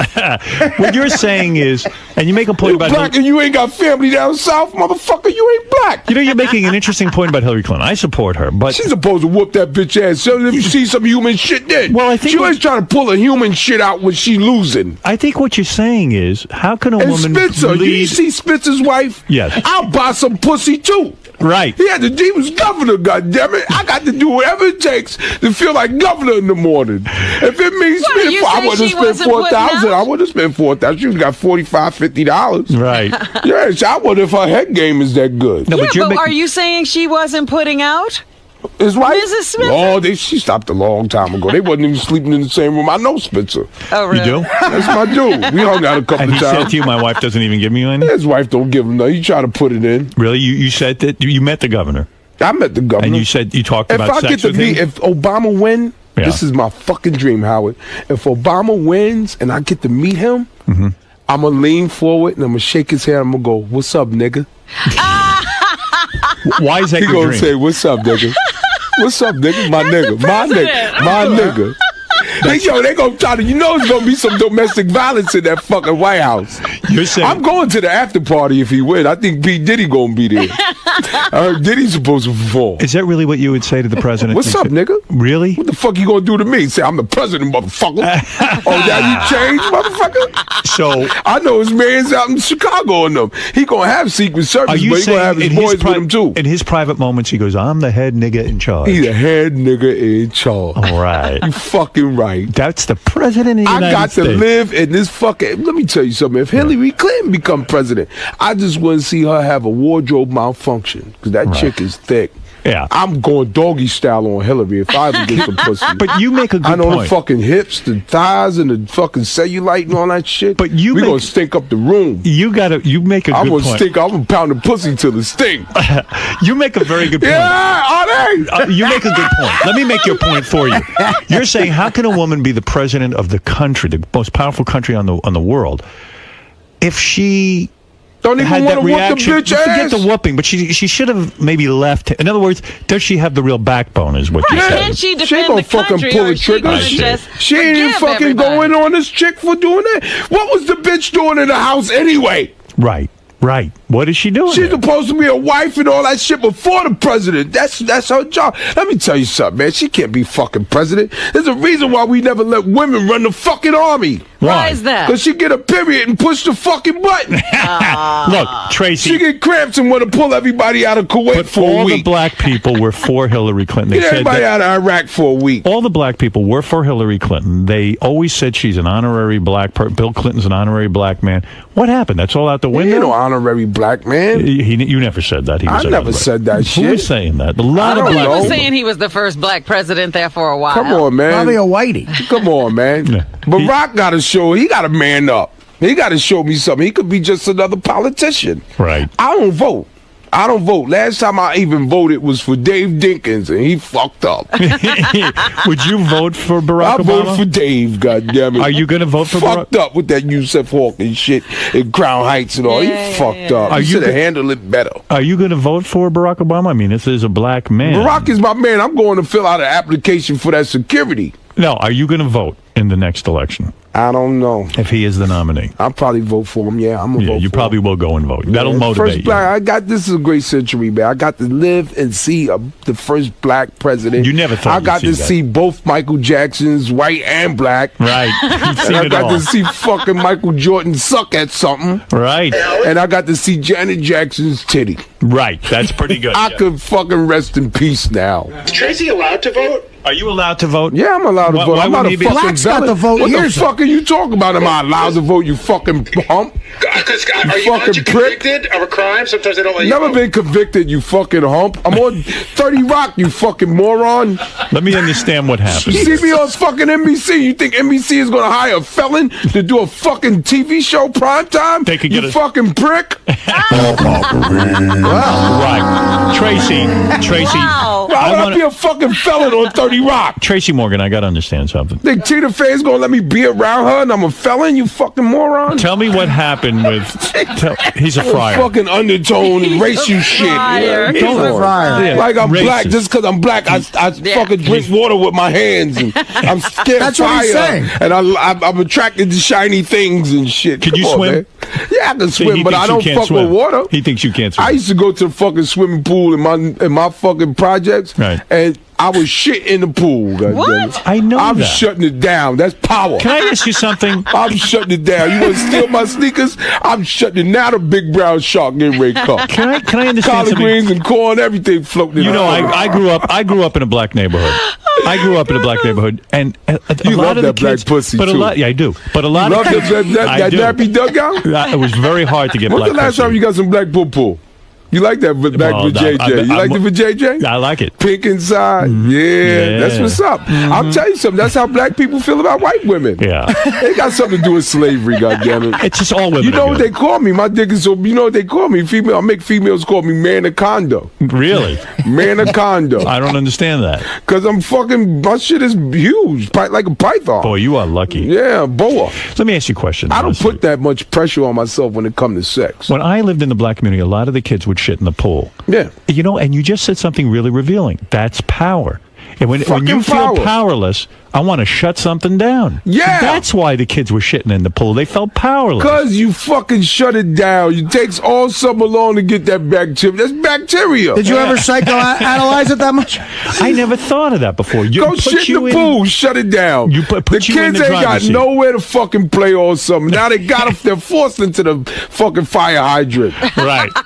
That's Giuliani style, goddammit. I'm shutting down the seaport. I can't get my cut and shut the fuck down. Wow. South Street Seaport. Let me tell you something. Where else have you crapped? Huh? Where else have you gone in the bathroom? On some couple of girls' titties. Did you shit on I them? shit on fun bag. Were they in a Yeah. pool? There's some crazy women out there that You love shit scat. on a woman. You never saw two girls in a cup?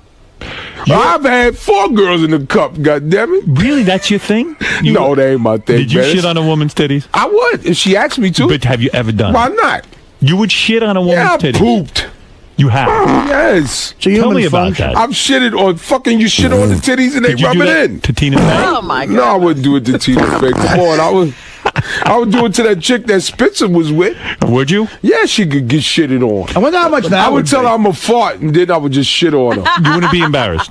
I would tell her I wouldn't be embarrassed. Big shit. I'm a freak. I'm the fucking porno dude, man. Let me understand something now. Are you happy to be divorced? Are you out there banging I'm around? happy that she's happy. No, wait a second. Don't give me I'm any happy bullshit. that she's happy. Now Yo, you're bullshitting. let me tell you something. Women love money. Men love freedom. I ain't never seen a man fuck a woman for a mink coat. Right. Can I ask you a give question? me some freedom, goddammit, and I love you forever. Hey, let me tell you something. When, you did let you the get a fucking lawyer? dog out? Did No, you get we got a lawyer? mediator. You got a mediator. Yeah, I'm looking at that bracelet on your hand. What did that cost you? This is about 61,000. 61,000. Is that where your money's going to Ferraris and jewelry? Are you I'm saving? black. What the fuck, man? Yeah, I'm I black. know you're black, but are you saving any My money? money, you'd be surprised how much land I own. Really? Now, I won't your own- wife I get own half? half of fucking Virginia. Won't your wife get half of your half? No, my wife she's an entrepreneur. She's doing her thing, man. I give her like 21,000 a month, so she's good. How did she tell you she wanted a divorce? How did this all go down? Because you She don't said I handle want a this. fucking divorce. She said it for about 5 years straight. Right. Because you're difficult to be with, aren't you? You are. You're fucking tough. You're tough. Comedian, dude. Yeah, but you're tough. I see. I'm probably one of my generation's funniest motherfuckers out. One of the I done funniest did guys Howard I've ever Stern 3 fucking times. You don't have no lame ducks on this fucking show. No, I don't. Dude. You're one of the funniest guys I ever met. You're a fucking icon. Right. You're I my am. dude. I know. But wait a minute. Fucking Artie right here. This is my dude. We hung out. Yeah. We watched some motherfuckers fuck. That's Remember right. that night? That's right, we did. Let me tell you, think I'm a really big ball freak. We was in fucking Hollywood. Teddy's in the Roosevelt Hotel, right? And this motherfucker was banging the shit out of this girl right there in front of everybody. It really was extraordinary. Wow. But wait a Hot minute. bang. He was A sex banging. show. A sex Yeah, show. they put on a sex show for her. Yeah, Didn't we read, though, not too long ago that you were at Caroline's and people booed No. and walked out? Tracy? Tracy, yeah. Not that me. didn't happen? No, never. No. Not Tracy. That You in Pig crazy? Six or Never. I something. go in when I'm on stage, baby. I give 150%. This I man would is- imagine. this man's a I couldn't- genius. If they I couldn't walk out, believe if it. they walk out, goddamn it, don't just walk out. Go home and write a fucking letter to send it to somebody. I don't give a Right. fuck. Tracy. I'm fucking professional. My buddy spit. This isn't making sense to me. You finally gave in to your wife's demand for divorce. Right. And 21 years is a long time. And were you faithful during the 21 years? You were not. You were not. Let's be honest.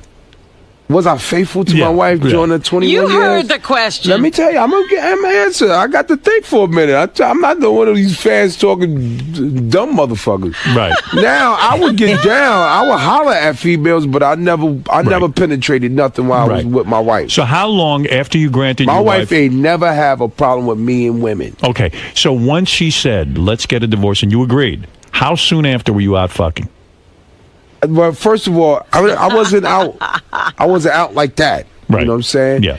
I was on the road. I was on the road a lot, and I got married to the fucking road, man. Okay. My lady, she's not one for flying and all that, so I got to make a living. Right. So I got to go. Right. So she didn't want to go, so the road, and you know what the road, it happened to Ray Charles, motherfucker. Right. So did you, so It gets right away. lonely in that fucking hotel room. You bring chicks up to keep your feet warm in the bed. So who you with Rub now? your nuts. It does. Who are you with now? I'm single. I'm just single. And I'm you're raising hanging a out. baby.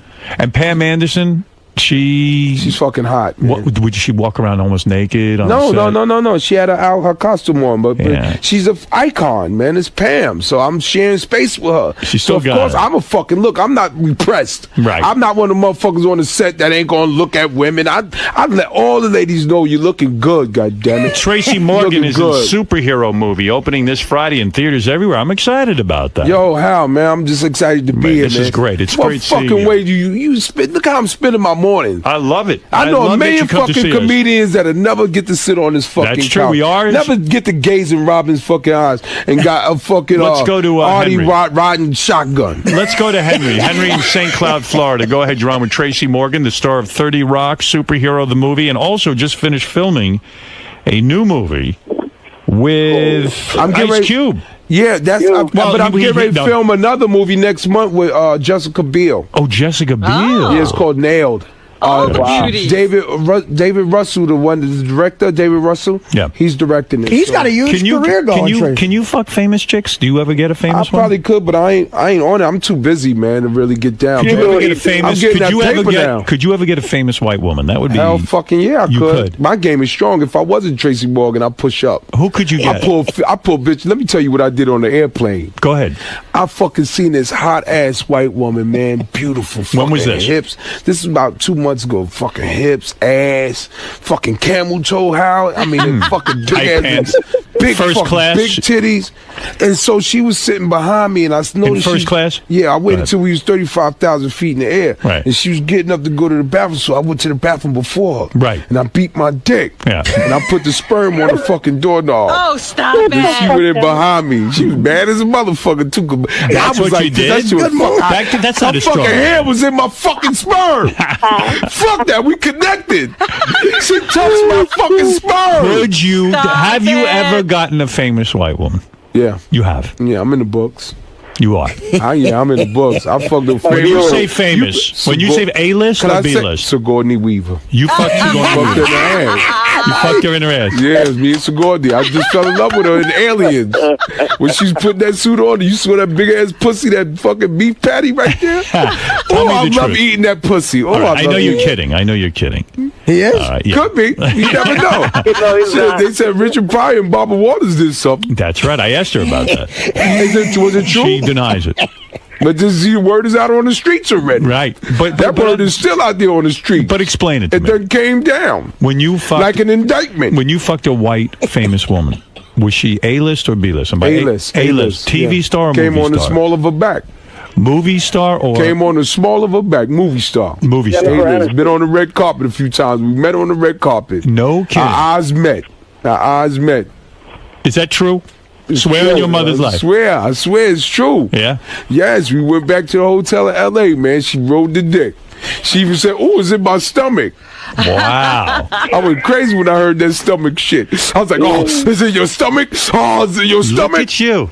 Look at you. I'm a fucking beast, man. Let's go to Henry. Henry, you're, Henry, go ahead. You had a question. Oh, man, you guys are crazy, Howard. Everybody just, what's up, man? First time caller, so I'm a little nervous. Yeah, hurry.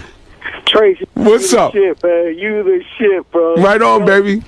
Quick question, man. Hey, you ever been with more than one girl?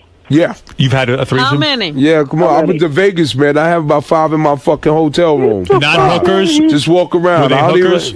Yeah. They were. Pay for the pussy. 5 females in the room. You want to do it? Let me tell you something. You live once, goddammit. You live once, motherfucker. That's it. What do you do with live 5 once. women? Just Why tell them to 5 walk hookers? around, beat your dick. Tell them to walk around, kiss your nuts, whatever Really? the fuck you want to do. I'm spending the money. Yeah. Why That not? money, my money's What did that long. cost you? My money's long. Huh? What does a night cost you like that? Yeah, about 1,500. 1,500. 5 girls walking around 2,000. kissing your balls. 2,000. Walk around the room. Wow. I'm like Superfly. I'm Ron O'Neal, motherfucker. It's unreal. I'm Ron O'Neal, motherfucker. Ken, you're on the air in Lighthouse Point, Florida. I'm with Ron the great- O'Neal, motherfucker. I live in the name of Ron O'Neal. That's my father. And I tell grown women, grown black women when I want them, I say, you know who my father is? They say, who? I say, David Ruffin. Ken, go ahead. You're on the Lighthouse Point, They Florida. said it was Eddie Kendricks, but he don't come around. I know it was David Tracy, Ruffin. listen to Ken. Come on. Let him ask This is you. an interview for the ages, man. I'd love to be on the fly on the wall when you sober up and your people sit you down. This is going to be fucking crazy. This guy thinks you're high right now. Is No. it possible you're high right now? It's fucking 8 in the morning. Why would I be fucking high, moron? Do you Ken, are you implying that you think he's high? I think he's on a great career arc right now. I think he's off the yoke or the collar or whatever they had him tied up to electronically. And now that he's off, he's going nuts. And I think it's great. He said, I'm going fucking nuts. Is this the same jackass who called before and said he couldn't vote? Paul, you're on the air in Burlington, Vermont. Go ahead, Paul. Yo, morning, guys. Morning. Huge fan. Love the Manaconda. He's sounding great on Thank you. all uncensored, you know. Right. But huge fan. He's a riot. Love to hear the dry sense of humor. And wondering if he got paid in cash or frozen pizzas for those DiGiorno commercials.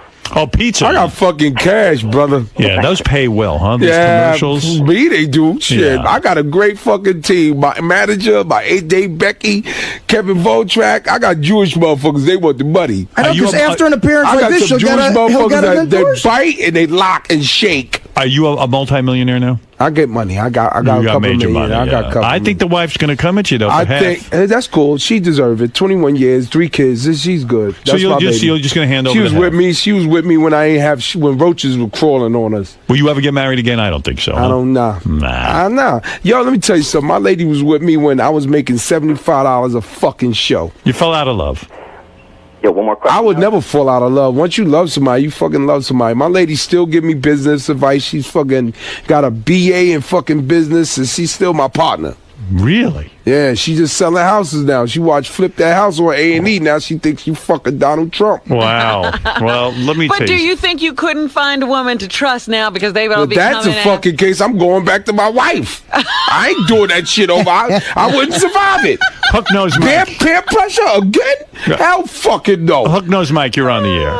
Hey, come on now. You know those two bastards. Listen, Tracy Morgan, Radio Gold, my man. My Radio dude, Gold. thank you, baby. Hey, listen, what's the craziest stuff you've done with a chick aside from shitting on Well, it? how much crazier can you get? How crazier does it get? What is crazier than shitting on a woman? I mean, that's a human being. I mean, that's unbelievable. Maybe a little ass to mouth or something like that? I gave a girl a dirty Sanchez one time. What is that exactly? It's where you stick your dick in her ass and you pull it out, and some of the shit that's on your ass, you take it off and you wipe it under her nose. Oh, Give her no, you didn't. fucking Did you dirty do that? Sanchez. You really did that? Well, you are a freak. You got dirty Sanchez. You are a sexual Let me freak. tell you what a strawberry shortcake is, goddamn. Unbelievable. What is a strawberry? I ain't telling you. What is it? You've done that? No. No, you've never done I know that. this guy's like. What's the craziest thing you ever did? Did you ever FedEx a girl to the town dump? Is it true you feel that you want to be making babies till you're 80 years old? You're Yeah, not hell gonna have, fuck yeah. I You want want to have more kids. My legacy, yeah. You want more kids? Yeah. The world would be a better place if you had more Tracy Morgans, goddamn it. Yeah, you really want You to see have my more sense of humor? I make you smile, But motherfucker. you're in the free and clear. You have 3 older children. You've raised a family. Now Yeah, I it's got time 3 for some boys. me I time. want a girl, goddammit. You really My do. girl has slowed me down. So you think you'll get into a I'm relationship going- and make a baby with a new woman? She got to be the right one. She got to be that pussy got to be wearing the cape. Mm-hmm. That got Right. to have a cape on that motherfucker. Well, look at a lot of people. They get married and look what happens to you. I never thought it would have happened to you. I'm chilling. I can't believe it. It's Hey, Tracy, unbelievable. Why you say that, Howard? Well, I thought it would last You're forever. not all broken up. A lot of guys are like, I can't believe I was it. just with her last night. She just made me some food, some potato salad, sweet potato pie, and all that stuff. Come on, Really? she ain't going Don't you- nowhere. that's amazing. I don't think she don't know what she want to do right now. It's got to be incredible pressure for her to be married to Tracy. I'm Tracy fucking Morgan. Could you ever marry a girl you shit on? Like, once you shit on a woman, could you marry her? Hell no, I never want to see her again. Fuck, I want to see her for. Yeah, it's But she true. let you She do... got fucking shit all over her. What I want to see her for? Fuck, I want to see her for. I mean, what an That's excellent point. My shit came from inside my body Wow. onto her. Wow. I had Here's the diarrhea that spokes- night too. Here's the spokesperson Hey, Howard, for Howard, DiGiorno. You did I had not. to I don't fucking believe run. it. Explain something to me. You own more than 10,000 pairs of sneakers. Yeah, I do. Isn't that sort of Where gross? do you keep No. them? Is it You gross gotta in the sense understand. that there's a lot of ghetto kids and poor people who look at that and say, don't tap. I was one of those fucking ghetto kids. I know, goddammit. but 10,000 God damn it! pair- I didn't have one when I was coming up. I know, but- I'm just making up for what I didn't get. I spent my money on sneakers, Why? cars, Why so many? porno, and CDs. Why not save Because some that money? is my fetish. Just like women get money and go buy fucking handbags and cocaine. Yeah. I go get sneakers and porn. Wow. And how often do you wear these sneakers? In other words, Yeah, you wear how them can you once, wear 10,000 and then you throw them out. sneakers? No, I don't throw them out. He's like the Imelda Marcos Put it of right Black there, Gum. man. Let me see what you're wearing today. What right now, I got felines, Wu-Tang. Yeah, and that's Wu-Tang. and today you will wear them, and then tomorrow you won't. No, I'll go home. This is just my morning wear. When I go home, I'll change because I got to do BET later on today. So I'm going to go get some fly shit. I'm telling you, I'm fucking the birth child of Ron O'Neal. That is crazy stuff. I'm telling you right I'm now. from Brooklyn, man. I've always been good with clothes, man. You have 6,500 pairs of shoes on the East Coast and 4,000 pairs on the West Coast. Yeah. Wow. That's unbelievable. In storage. I live in Trump Village. That could be an illness. No, That could it's be not an an illness. illness. It's No. excessive. No. But what can you do with sneakers I love and sneakers. in storage? Because I'm a fly motherfucker. I got to live up to the part, Robin. Right. Well, let He me could tell say you. he's got Can't be a 4,000 pimp without sneakers pimp in store. shoes, goddammit. So now this movie that I'm pimping hard. the movie Superhero. Am I going to really see you in it? You got a cameo, or are you in there working it? I'm in there working it. You see, Yeah, I'm all over the bar while I see them hook me up. Have you seen the finished movie yet? I haven't seen the finished movie yet. How I is won't that even get to possible? go to the premiere because I'll be at 30 Rock getting that money. But I'm checking cheddar like a food inspector. wow, I mean, That's all I want is checks. You know what I did during the strike? What? What? Fuck. Yeah. God damn it, we on strike. I'm going to fuck. It wasn't a strike against I was fucking. out there on the streets. Explain to me how Sue's actors... Rendezvous? You got to come up to Sue's Rendezvous. Explain to me how actors don't see the movie before the premiere. I mean, you're out promoting it. Don't you want to know? Easy, I'm working. Yeah, but don't you want to see it? Don't you say to them, I see it on the Deuce. I see it on 42nd Street with real fucking people. Wow. I'm going to go see if I'm really funny. I'm And you going feel to the it's movie. funny. You feel the movie's funny. I'm very funny. You I'm recommend your fans go see this. It's going to be funny. It's all through the movie. It's hilarious. All right. I like it because I like superheroes. I like all that kind of I stuff. don't like fucking superheroes because there's no black superheroes. They But now gave us there the is. Green Lantern. Yeah. The Green Lantern. They Lantern's gave him a black. fucking ring, but they know we like jewelry. They trying to tell us something. The Incredible Hulk is not a fucking superhero. He's a drunk white dude in a bar. You know, white rage. That white rage is fucking way worse than black rage. Well, I am excited. I'm concerned for white women. Really? Every time I turn on CNN, one of the motherfuckers that came up missing. Better stay the fuck out of Cancun, goddammit. Well, this is exciting. Stay out of Cancun, right, Artie? I wouldn't learned go. a couple of things. You're for Barack Obama. Yeah. Yes. How do you feel we have a black governor now? Did you know that in New York Yeah, State? I know who got replaced. Let's see what he do. I heard he cleaning. I heard he cleaning house. I heard he cleaning the house now. As long as the power's to the people, man. I'm for whoever's for the people. Well, I don't saying- care if you're white, black, whatever. As long as you, because people ain't fucking happy. Well, and they're I saying- do comedy, and it's making my fucking job harder and harder. Well, right. They're saying, you know, motherfuckers are coming in the comedy club with fucking issues. Yeah. Well, you know what? They're saying, Artie, you fucking know, man. You can sense the tension when I'm on stage. I can sense the fucking. Some of it is racial, and a lot of it is sexual. Right. Ladies, you got to get up off that pussy and give it up, goddammit. Stop sitting on it. The world could be a lot calmer if they Yeah, would give a it up. motherfucker some anal, man. We love that brown eye. Do you like anal? Yeah. Yeah? I got to go, because I might not be the first, but I got to be the greatest. Right. And women, sometimes when you get into argument, they say, well, you little dick motherfucker. You say, that's why I fucked you in your ass with this little dick. What's your favorite thing about the Giornos? My wife used to always fucking try to come back, but when we would argue, she said, that's why I fake all my fucking orgasms with you. Yeah. And I said, that's why I'm faking this whole fucking relationship with you, goddammit. I got a family on the other side of town, goddammit. They call me Uncle Morgan. You fake your Fucking right. you fake your orgasm. I'll I fake drive a white van to my mistress' house. Ain't nothing like getting some pussy in that white van. Right in front of fucking City Island. Take her to City Island, give her some lobster. She gonna be on top of the world, goddammit. Wow. You take a ghetto woman to Red Lobster, you are the man.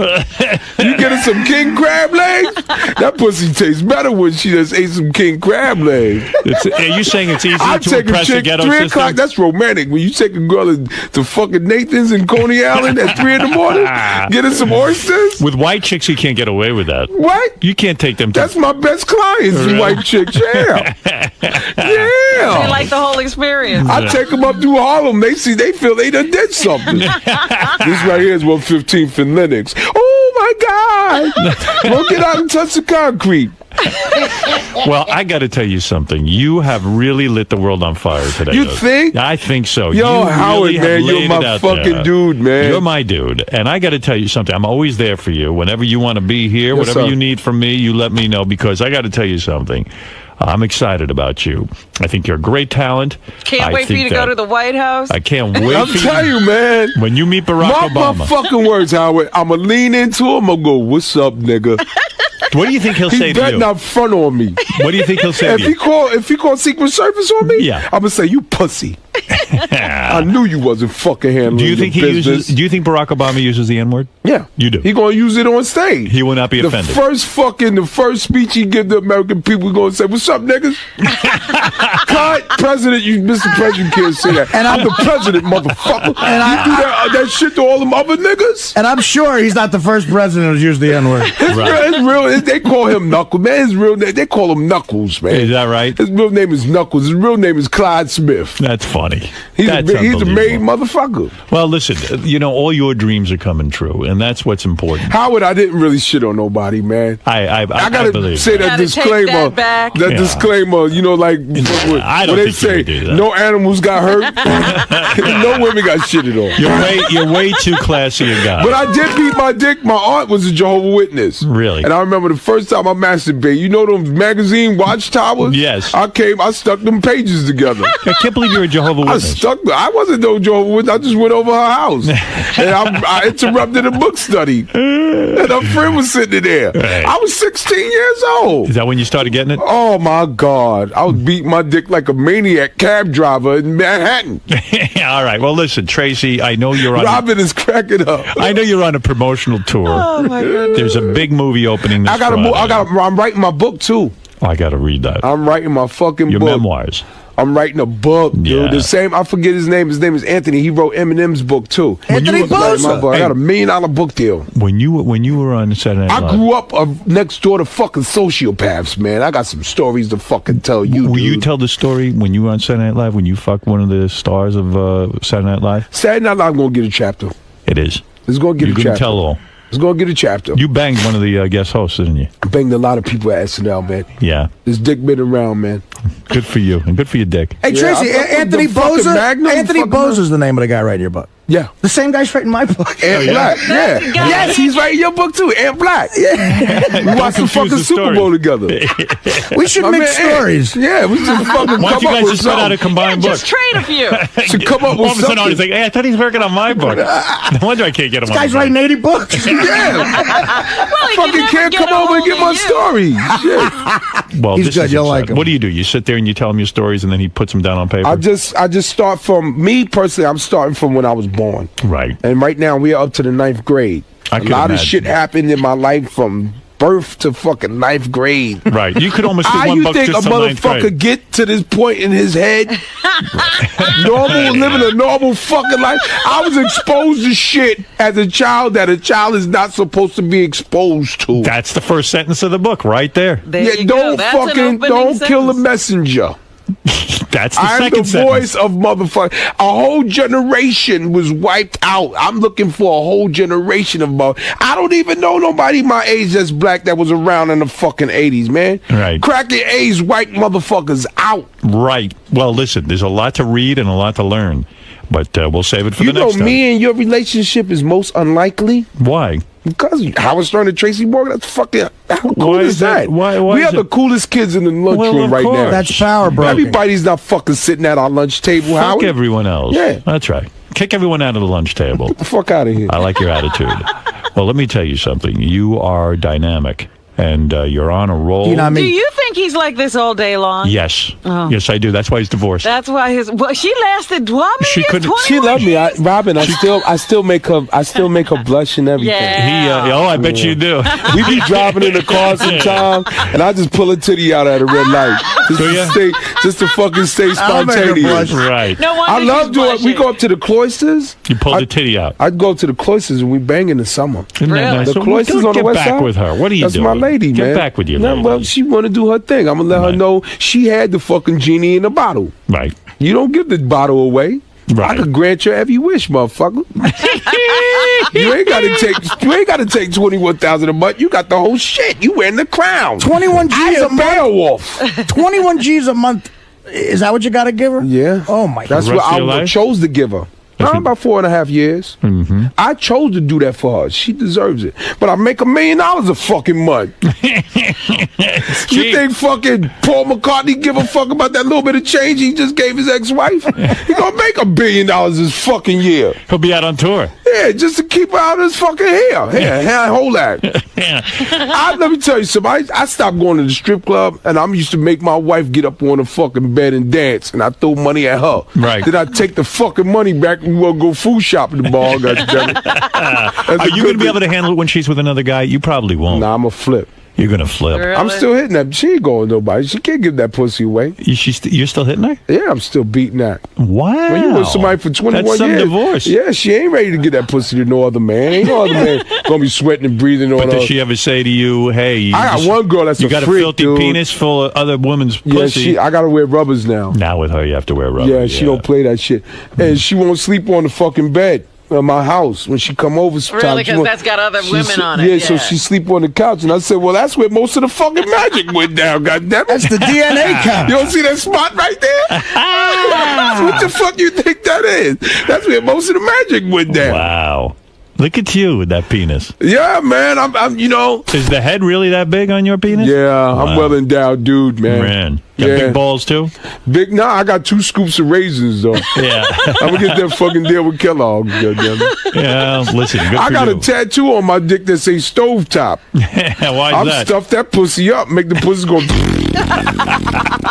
Well, you're very graphic. Let me tell you something, man. I was banging this chick the other day, and she wouldn't give me nothing, man. I was arguing. She said, I said, why I can't get nothing? She said, because I got my period. I said, I don't give a fuck. I run red lights. I run that fucking red lights. I'm at that age now. I got to take pills to get this dick up. You do? My dick is not fucking. I'm not 17. You're taking Viagra? Yeah, because my mind, I live in a pressure cooker. I'm shocked. I take Viagra. I'm shocked. I pop a blue pill, a blue demon every now and then. If I want to go like 2 hours, if I see the pussy and I want to go hard and I want to go in. Now, if I don't want to go in and I just want to nut, then I won't I'll take be a honest with you. Viagra. I'm older than you, and I think I am, right? How much older than you? I'm 30, yeah. I'm fucking 54 years old. I don't take a Viagra. I can But do that- it 2-3 times a night if I have to. Because you fucking crazy. I am. You're I'm telling you. demented. I'm sex addicted. You're sex addicted and you use women as crash dummies. That's right. I took a Viagra and made me shit on the chick. Well, I want to meet the guy who takes your wife and starts banging her, and I want to see how you handle I want to that. meet that motherfucker too, because there's gonna be some shit in that parking lot. Well, she's a I'm divorced gonna name woman. this motherfucker. She's a divorced Let woman. me tell you something. I told her if I die, she better not get that pussy away. Wow. I will come back and haunt her fucking But you're ass. divorced. She's got to go I don't find give a man. a fuck. What you minds, you fucking minds. I'm a black motherfucker. I'm with Tracy. I don't want She that. might have broke up with me, but I ain't break up with fucking her. Wow. Nah, goddammit. Oh, but you're out there. You hear me out there, Bing Bing? Don't do it, goddammit. Keep your eye on the shadow. This is a real black man. Oh, my. This is the genuine To the deal fourth right fucking here. power. You're damn right. You are a real black man. To the fourth motherfucking power. You learned your lessons well in the ghetto. Let me tell you something. Read the book. Baby, it's going to be juicy. I don't There was care things I did before show how business. wealthy you are right now. They will never take the brother out of you. No. You speak like a strong black man. I got soul. That's why I came to teach those who can't say my name. Right. Good for you. I'm proud of you. You know how many people say fucking Howard Stern a day? Right. When you pass, other motherfuckers gonna jump out the window. Goddamn it, that's how I want it. You are I Ryan want to be O'Neal. big like fucking Ron O'Neal, the son of Ron O'Neal, and I'm You going don't out mean like Ryan Michael O'Neal. Jackson. You mean No, Ron Ron O'Neal. O'Neal. Ron O'Neal. I was afraid you O'Neal. wanted to be like Tatum and Ryan. No, I don't wanna be no, like no, that. no, no. You don't want to be like that. You He's want to be Ron Superfly. O'Neal. Ron O'Neal, goddamn it. Right. Okay. I want to make that clear. If you're going around and Nobody saying wants to be I'm a Ryan if you're going around O'Neal. saying you're Ryan O'Neal, I don't think it sounds so macho. Ron O'Neal and homeboy that plays chef, Richard Roundtree. Absolutely. Absolutely. Well, listen. Hey, can I ask you a Tip question, O'Neal. Howard? What? You think I got the goods? Do I got the goods? Artie, You got the goods. Artie, I got the listen to me. goods. You got the goods to go all the way. kidding But me? you've got got to, goods to give away, brother. You've got to stay Pace focused. yourself. Pace yourself. I am. You're a little bit on fire now. I don't want you to burn out like a That's supernova. cool, but you got to understand, I'm 39 years old. If I was going to go off the deep end, I would have did it a long time That's ago. what That I'm fucking saying. bracelet was only 4 Coronas. It cost me a lot, but it's cool. And you're really not drinking. No, I don't. I just don't have the taste for it. I could if I want. Right. I could if I would, but I ain't. You smoking fucking, weed? No. Be I honest. don't get down. You don't smoke I used weed. to fucking get high. Yeah. Then I stopped that shit. I got You don't too do many any fucking pills? hands in the fucking pot, You're man. not on Oxycontin? I got the none. Dude, I'm 39. I don't All do right. that shit. All right. The only All thing right. is, I know you represent. I I know don't do. that- I got fucking kids. My youngest son is 16. I don't want him to think it's cool to drink and drive. But I know Dave Becky's your Way manager. beyond me. Dave Becky's your manager. Yeah, Beck. Just watch out for him. That's all. Why? I know the guy. Come on, dude. He's got sticky fingers. Artie, come on. I'm Artie. kidding. I know that. Artie's joking with you. I am love Trust me. fucking Artie is my fucking dude, dude, man. He's Artie, my comrade. make it clear to Tracy. Yeah, no, you're joking. I'm friends with Dave. You know, Becky's the coolest He is. motherfucker in the world. He's a great man. Listen to me. I'm excited. I'm going to go see Superhero. Yo, I really am. I want to see Howard, it. I'm performing at Caroline's next month. Well, Please. why didn't you say that? Come see me do stand-up. Dude, I'll open up. When are you going to be there? I think on the 10th. On the 10th? April 10th, you're going to be there. like the second week of April, man. I do about 2 hours. All right. Well, listen, you are the best. Thank you, Howard. There's no one better than you. Cool stuff. You're the greatest guest, and you're a Thank great you. talent. And I appreciate that you come in here and you sit down like a man and you tell people how to live and how to learn and how to love. And who is better at it than you? Honest to God. And thank you for that. Thank you. Tracy Morgan's my guru. He knows how to live life to its fullest. He's not worried. He's not scared. No. He fears no man. Tracy, man. Yo, how'd it go in there today? Another one out the park. It's always the best when you with Howard. Yo, so you know, a lot of things have changed since you've been since. And some things have remained the same. Like what? Like my nuttiness. So now that you're single, do you have a message to all the ladies out there? Watch out, goddammit. This dick is free. All right, we'll see you soon. Hey, this is Tracy Morgan. Check out the trailer for the new movie that I'm in, Superheroes. Check it out.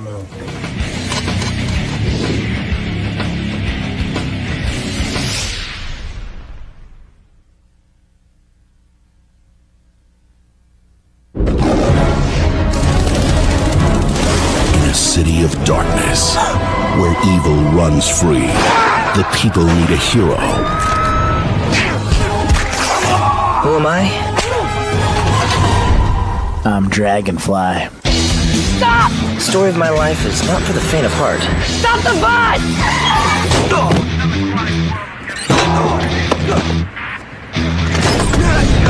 7 genetically enhanced super dragonflies. But there's only 6 in there. From the makers of Scary Movie and The Naked Gun. There we go. Uncle Albert! Rick! How did you do there? It's easier than it looks. No, I don't think so. Comes the ultimate superhero movie. I think I have superpowers.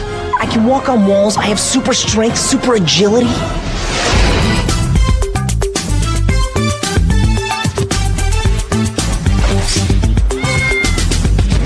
Honor. Hey, come here! Uncle Albert, With great power comes... Hey! just try to breathe. I can't. You're nailing on my crotch. Family. Now, everybody take your seat. Not till we say grace. Jeez! Amen. Sacrifice. I realize we can never be together. You love me, Rick. I know you do. I'm telling you this for your own good. This spring.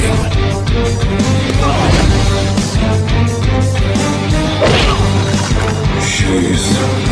If you think you've seen it all, you have no idea. You just saved that old lady's life. If I hadn't pushed her out of the way, she would have died. Superhero movie. Then we'll get to Lisa G. Hey, can you guys not have Counting Crows on? Why? Because they're boring. No, they're good. They're good, the Counting Crows. They'll be good. It's not going to be, I know. You don't know that. I know it. Give it a shot. If it's not good, you turn it off. I've heard them on in the past, and they just weren't interesting. Today's the day they're going to be really interesting. Today's the day? I've been reading about Adam. He says he's on depressant pills, some kind of antidepressant. He's trying to get depressed, is what you're saying. No, he is depressed, and he's trying to get undepressed. Antidepressant pills. Antidepressant pills, not depressant pills. I'm wrong about that. That's always interesting. What's he got to be depressed about? Let's find out. Yeah, his life isn't going well. So what are you guys going to do? What are you doing down here today? Promoting our new record called, what is it? Zoso. No, that's not it. It's actually just called, it's untitled. It's untitled. It's untitled. The Led Zeppelin album, the White Album. The White, No, but it's not White. I think it's going to sell Street big. Survivors. I think It's it's going called to Street Survivors. We took the flames out. No, what's the one? Second Helping. No. Street Survivors was the What last album one. has that? Our big hit, Sweet Home Alabama. Oh, Second Helping. Second Helping. Second Helping. Yeah, it's called Second Helping, but it's or untitled. So you guys are here to promote an album? I'm here to talk to Howard. What are you going to talk to him about? You don't have any choice. We don't talk to Howard about. I think Howard, he'll what the fuck Howard wants to What talk Howard about. wants to talk about, you talk about. So you guys are game, we're game for anything, right? I think we'll talk about something embarrassing in my personal life, and there's no real way around it, is there? No, not really. Nah, so fuck it. Why ask the question? Why walk in ashamed, you know? True. Be the ball. Own Just the ball. one, though. Just one. Own the ball, be the ball. We're not going to talk about an album. It's too serious for this situation. For serious radio. My album's about disintegration, and it's devastatingly personal and difficult. It's actually hard for me to talk about. Yeah, you don't talk about it usually. I can't. We can't talk about it. Yeah, but whatever we do, don't talk about the record. This is what happens. The Counting Crows are here, and they're tuning up, and the tune-up sounds good. I like the tune-up. I like jam sessions. I like to hear the band tuning up. Boys, you want to tune up a little, or you see, as soon as it was sounding so good in here. Yeah? Oh, there's Adam. What is that, a bunny outfit? Oh, my goodness. What is that? What happened to you? You lost your mind. It happened a long time ago. Hey, Adam. I don't understand. The Counting Crows are Adam Duritz, who's wearing a giant bunny outfit with bunny ears. And can't get his headphones on as a result. Yeah, you're He's ruining really your look. working it. You sure you're a rock star? I mean, you can't wear something. Bruce Springsteen wouldn't wear that. You don't like the bunny outfit? I do like it. What does it I don't signify? feel like people take me seriously enough. So I thought I should wear a full-length bunny outfit. You look good. Adam recently. I'm a, you know, I feel like a bunny. Adam works out in my gym. I was going to say, Adam's in shape. Well, he lost a lot of weight. Yeah. He's one of those guys now who thinks he's like super skinny. He takes his shirt off wherever he can. Oh, really? Is he Mr. I put my bunny outfit on whenever I can. Tank top at this point? He wears a his tank top. arms? Oh, yeah. Like, Tell everyone how you lost the weight. I find this fascinating. Vomit and cocaine. No, besides the cocaine. How did you lose the weight? Pavinakia. Yes, but they call it the Pavinakia Pat. But didn't you go nutritional plan at La Palestra? I worked out hard. I did my circuit classes with everybody. And you went on a cookie diet? No, just Pat. Just Pat. You went on a cookie diet. I give all the credit to Pat. Come on, tell everyone what that happened. I give all the credit to Pat and the La Palestra nutritional plan, or else he'll fucking kill me. He went on a cookie diet. He How really would you did. lose weight eating cookies? I don't know. I've Don't eaten ask cookies me. my entire life. I never lost any weight. He told me about it. It's called. Pat, I'm down for you. Howard is stabbing you in the back right now. I'm not. If you're out there listening. No, you're working out and you're doing well, but you also went on a cookie dough diet. Cookie dough? Yeah, I'm telling you. He wouldn't even cook the cookies. He would eat raw cookie dough? He would eat raw cookie dough all day. People of America, do you buy this? No. Trust the man in the bunny outfit. You have a new album out. The Counting Crows are on tour. You're going out on tour with Maroon 5. How do you guys decide? Like, are you the headliner or is Maroon 5 the headliner? How do you work all that out? The ego We're thing? flipping every night. Oh, really? Is that how it's done? One night we're on top. The other night they're on top. So you're a top one night and the next night you're a bottom. It really is very erotic. What, I had that guy on from Maroon 5, Adam Levine. Nice guy, right? He's a nice guy. I liked him, actually. I thought he was going to be an asshole. He turned out to be a nice guy. No, he's a good guy. They And opened for us long when we were doing that tour with Mayor. how does the tour come about? Who pairs you up? We talked about it together. Managers and me and Adam talked about it. You did? You know him personally? Yeah, because we toured together 4 years ago, 5 years ago. Okay. How is the record business? I'm being serious now, okay, for a second. Don't call me a jerk off. I don't understand now how in the record business is in shambles. I believe in the old days you'd put out a record, and you know as well as I do, you'd sell albums. That was the way people got there. They'd go to a music store. The music stores are gone. There was just a report that Walmart's forcing the record business to sell the CDs for $9. I guess do you make an album and then what? People download it from iTunes now? How is it distributed? We've been trying to make them sell it for $9 forever. Yeah, I know. You've always been for lower prices. It to be cheaper. Okay, but how do you make money in the record business now with a record? People will buy records. Where? Online, in record stores. You have to just remind them that you're not a fucking asshole. Right, but you have to. But where do you even get? It's harder to get your music even played, right? Well, we just before the album, we pulled the album because I wanted to insist that they let us do this free digital 45, so we could take one song from each side of the record and put it out free on the internet. And we sent it out to every blog, every webzine, everyone we could possibly get to give it to, we gave the 2 free songs to. But you understand the record company's position. You guys will get your They're music. furious. They didn't want us to do it. Well, of course, because you get paid from touring. They want to get paid for selling albums. If you give it away for free, what's the point to them? The more popular we are touring, the more people will buy records. Look, is that true? If well, you give it away if for you want free, to stay alive in this business, you better do something to make yourself popular. That's right. That's Otherwise, true. we'll just be the only ones surviving. Your new album just got I think a 3.5-star review in Rolling Stone. I read it. I don't know if it was 3 stars or 3.5. That's pretty good, right? I mean, that's 3 out of 4, 3.5 out of 4. That's classic. That's quite an accolade. It was a little derisive, I would say. Did you think so? Oh yeah. It was dismissive. It was a little dismissive, but they loved the record. Well, the guy they wrote a really good review, the profile of us. They said you whine too much. They did say I whine too much. Do you whine too much? I whine just enough. I'm like Mama Bear. Is or he is it Baby depressed? Bear? Is he depressed? Is Papa Bear whine not at all, and Mama Bear whines? Mama Bear, you're right. Mama Bear just whines just enough. I was worried about you when I read that. I don't whine. I'm just complaining. I know, but I worry about you. I really honestly I worry about me too, like nobody's business. What's going on? I read interview after interview that you went on antidepressants. That's why you gained weight. I didn't go on antidepressants. You did. I didn't say antidepressants. Here's what it says. I said a fruit salad of medication. Why were you on? Why you know most people now? I said a fruit salad of medication. Here's what you said. But Adam, most people are going to say, okay. I didn't say I was depressed. I said I was insane. It's an entirely different thing. You're a great songwriter. You're the lead singer of the Counting Crows, a very popular band. You got some good mates here. They all enjoy you. They're your comrades. You have a fantastic love life. You've fucked some of the greatest girls in the business. And why are you so depressed? What's going on here? Explain it to me. Honestly, I don't understand. Don't make a joke. I don't know where to buy a Sybian. No, come on. Be honest, Adam. I'm fucking crazy. Are you crazy? I don't know why I'm crazy. But are you crazy? Are you being a crazy rock star or are you just crazy? No, I am, yeah. You're crazy. Guys, do you think he's crazy? Your lead singer's crazy? I can neither confirm nor deny that comment. Is he hard? Please. Adam, you threatened to leave the band recently. You did I before. Didn't threaten to leave yes, the band, you did. At one point, you did. No, I'm going to tell you something. How do you know? I'll tell you how I know. I got a quote from Adam. You said, I considered leaving the band. The writing got affected by the fact that I just hated the whole life. It's just like I'm tired of the record business. I was so tired of radio and the press and the degrading aspects of being famous. So just like I went and was thinking about walking out. What is degrading about this business, about being famous? That's just something I said, and just because it's true doesn't mean I said it. But what is you're acting as if a quote is actually something I. What is degrading about being famous? Seriously. Look, I just been, I was kind of going loopy, and I just really wasn't doing very well doing that.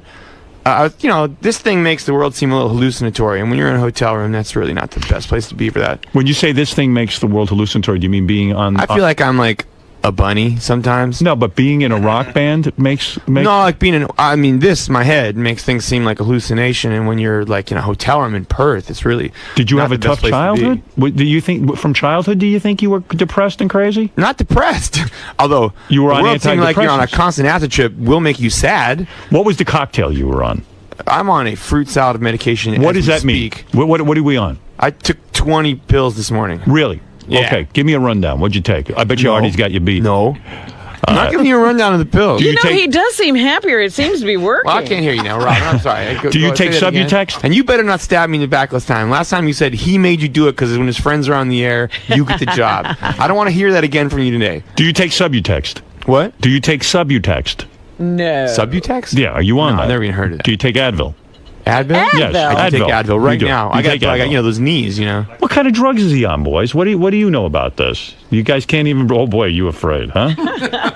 Gee whiz. You bet. Well, you're right. Keep the band together. You guys got a good thing going. Absolutely. Is it like Richard Lewis, who has a champagne problem? Do you drink? Absolutely, I drink. You do. It's fun. Do you abuse alcohol? No. Are we talking about sort of self-abuse? Yeah. I practiced some self-abuse last night, but with alcohol. But you consider yourself bad with women or good with women? You're down on the whole female. I'm getting better. You're getting better. I'm getting a lot better. What was wrong? What was wrong with your relationships with women? I was crazy. And what does that entail, being crazy? I don't Are you understand. jealous? The world Are seems you like it's a little possessive? hallucinatory. You don't. What does that mean? Did you? You're not Are even you? letting me hear you now, Robin. Your voice, Are you so schizo- intentional, Robin's you're not stabbing asking me in the back. That Robin's he's turned you off in my headphones. You don't even exist in my life right now. Adam, I are want you in my life? When you say crazy, are you schizophrenic? Are you bipolar? No. Are you? The world seems like a hallucination. What does that mean? It means like you ever. I don't want to ask you in the air. You ever taken acid? Yes. It seems like that all the time. Wow. Really? You're that fucked up. It's a little. No, but I could deal with it now. To me, I did acid. It's what got me off drugs. I overdosed. Yeah, me too. That's I why I overdosed. quit doing drugs. I took 4 hits of acid one night. It's called blotter acid. I didn't understand the dosage. It's a 4-way hit, and I took 4 hits, and I saw things I don't think any human being should ever see. And I was really afraid I'd lost my mind because I didn't know if I could come back to reality. Right. You were so happy to come back. And I came back. I said, "Thank you, God." And I only took acid one more time. Oh, you're an asshole. 2001: A Space Odyssey came out. I had to see it. Just to be clear about the whole Had to see thing. it fucked But I up. took the right dosage. I quit doing recreational drugs because of that. Really? But it doesn't seem to have mattered, really. And you're saying that your particular, if you want to call it an affliction, is that you kind of feel like you're hallucinating all the time, or you are hallucinating and you're not sure what's real and what's fake. Well, it seems like that. It feels that way all the time. That'll kind of wear you down after a while. Absolutely. But I can deal with it now. I used to be scary. Now I just can deal with it. I had no idea you were that. I just thought you were like, oh, I'm depressed. Yeah, right. I didn't realize it was that severe. Well, I didn't tell everybody then. That's like a beautiful mind. I mean, that's like, wow. Did you have a friend who was talking to you? Yeah, did you ever have a friend who talked to you? I had this rabbit. Really? Really? No, the rabbit is me. I had no idea. I've hung out with Adam a couple of times. Yeah. I had no idea. No, he Now, why seemed don't I get to hear perfectly Robin at all? normal, right? Why is it, Scott, at some point, why is Adam Robin? not hearing Robin? Would you address that? You guys hear Robin? I hear him. Yeah. In your headphones? Maybe, Adam, you just don't know. Maybe he's tuned you out like your Yeah. boyfriend with those long stories. Hey, take it easy over there. Howard Gotcha. Company. I see. All right, now you got it. All right. Am I there now? Am I Yeah, in your you are. head? Thank you. Welcome back. Adam, I had no idea. I'd like to welcome you to the Howard Stern Show. I had no idea. Well, I don't want to tell anybody. These guys knew, but Wow. So he came to you and said, look, I'm in big trouble. I don't know what's reality and what is fantasy. Do you really have a band? Maybe you just see these guys. Hey, Adam, what's the word? Seriously. Adam, what's the worst of it, honestly? Hey, as messed up as it was, I still went on tour for 12 years. Yeah, Right. you did. Wow, I had no idea you Balls of steel. I'm not hanging out with you anymore. I had no idea. I bought them. They're called Benoit something. I don't know, but they're steel, and I can do that thing. There's 4 of them, so they can do that clack clack clack clack clack clack back and forth thing. Adam, remember when we were in California at the hot chick party? Yeah. Was it happening back then too? Yeah, it's a 25-year sort of decline. Wow. This is getting worse and worse. It was getting worse. It got a lot better when I moved to New York, actually, for a while. Did you ever think it was because of the LSD? Well, I think the LSD taught my mind a very interesting way to recreate it. Yeah. I think that was a bad lesson to have learned. I think you could do enough drugs where you start to, your mind gets so fucked up that you can't recover Sure, from you it. can't rejumble. That could be it. I tried when I was younger to no kidding. Do enough to ruin it, right? Well, I had no thought it was idea. just fun at the time. It just stopped being. Now, I read you moved a woman into your home, not a sexual thing. 21-year-old girl, she lives with you. She was. Is this true? Emily? Is that who you moved in with you? Yeah. But she's not your girlfriend. No, and Tom and Gardner lives there too. Oh, he does? In your Tom's house? But Emily went out to California because Tom's training her to work at his fund right now. You moved a 21-year-old girl into your house, but no sex, just strictly I'd she known was her from college, and her mother had passed away, and she needed to get out of California, and she wanted to study for law school, and I said, why So don't it you was just a come kind to of New York? fatherly thing? Fatherly? I'm not that old. Not that old. No, but I'm saying Call it a you slightly weren't. older, lecherous brother thing. Oh, okay. But you didn't want her call it sexual. fatherly. I have not read a G-rated Life, but I don't want to get into it being fatherly. She's a very nice, wonderful person, and that's why Tom's she's out in Laguna, working. Tom's training her to. I see. She's a very, very intelligent, smart girl. Very smart, I don't know, 3.8 at Berkeley. Oh, so your She penis played still Division works. I soccer. So your there, yeah. penis still Your penis still works, though, right? Because when you're on a lot of medications, it can stop working. Or it take long time. Yeah, it would take a long time to get it Why up. do you think I wear this bunny outfit? This is a metaphor. Here's what I'm I've got a on walking costume metaphor right now. you. Comment on some of these women. Says here you dated actresses following women. This is a new list. This is not the Courtney Cox, Jennifer You've Aniston updated the list? Oh, it's a new list. That's right. It's a new list. Monica Potter. True? Oh, what do you want me to say? Yes or no? Wrote a great song, Mrs. Potter's Lullaby. So? Great song. That's a true thing? It's a fantastic song. Mary Louise Parker. Mary Louise is my best friend. I've known her for 25 years. She's not a lover. No, she's my best friend. I've known her. She did a play at Berkeley Rep when I was in my first band. She did Prelude to a Kiss that came to Broadway. And So she's not a lover? No, she's like my best friend in the world. Samantha Mathis, who's that? Another actress, right? You got her? She's one of my best friends. Friend or lover? She's one of my best friends. You're lying now? What are you doing? Don't clam up on me. Best friends. I've known her since I moved to L.A. Lindsay Lohan, did you bang her? Lindsay Lohan? Lindsay Lohan. Lindsay Lohan. Are you fucking kidding me? Nope. I'm not kidding you. Did you hang with her? I have met her. Uh-huh. Where'd you get that one? I got it right here. I once walked newspaper. I once walked up to her and introduced her to a friend of mine. That's the most interaction I've had with her. So you know her. I walked up to her in a club. A friend of mine said, "Wow, Lindsay Lohan, I'd love to meet her." I walked up to her and I said, "Hey, I'm Adam from Counting Crows. My friend wants to meet you," and I introduced him. Mandy Moore. I walked off.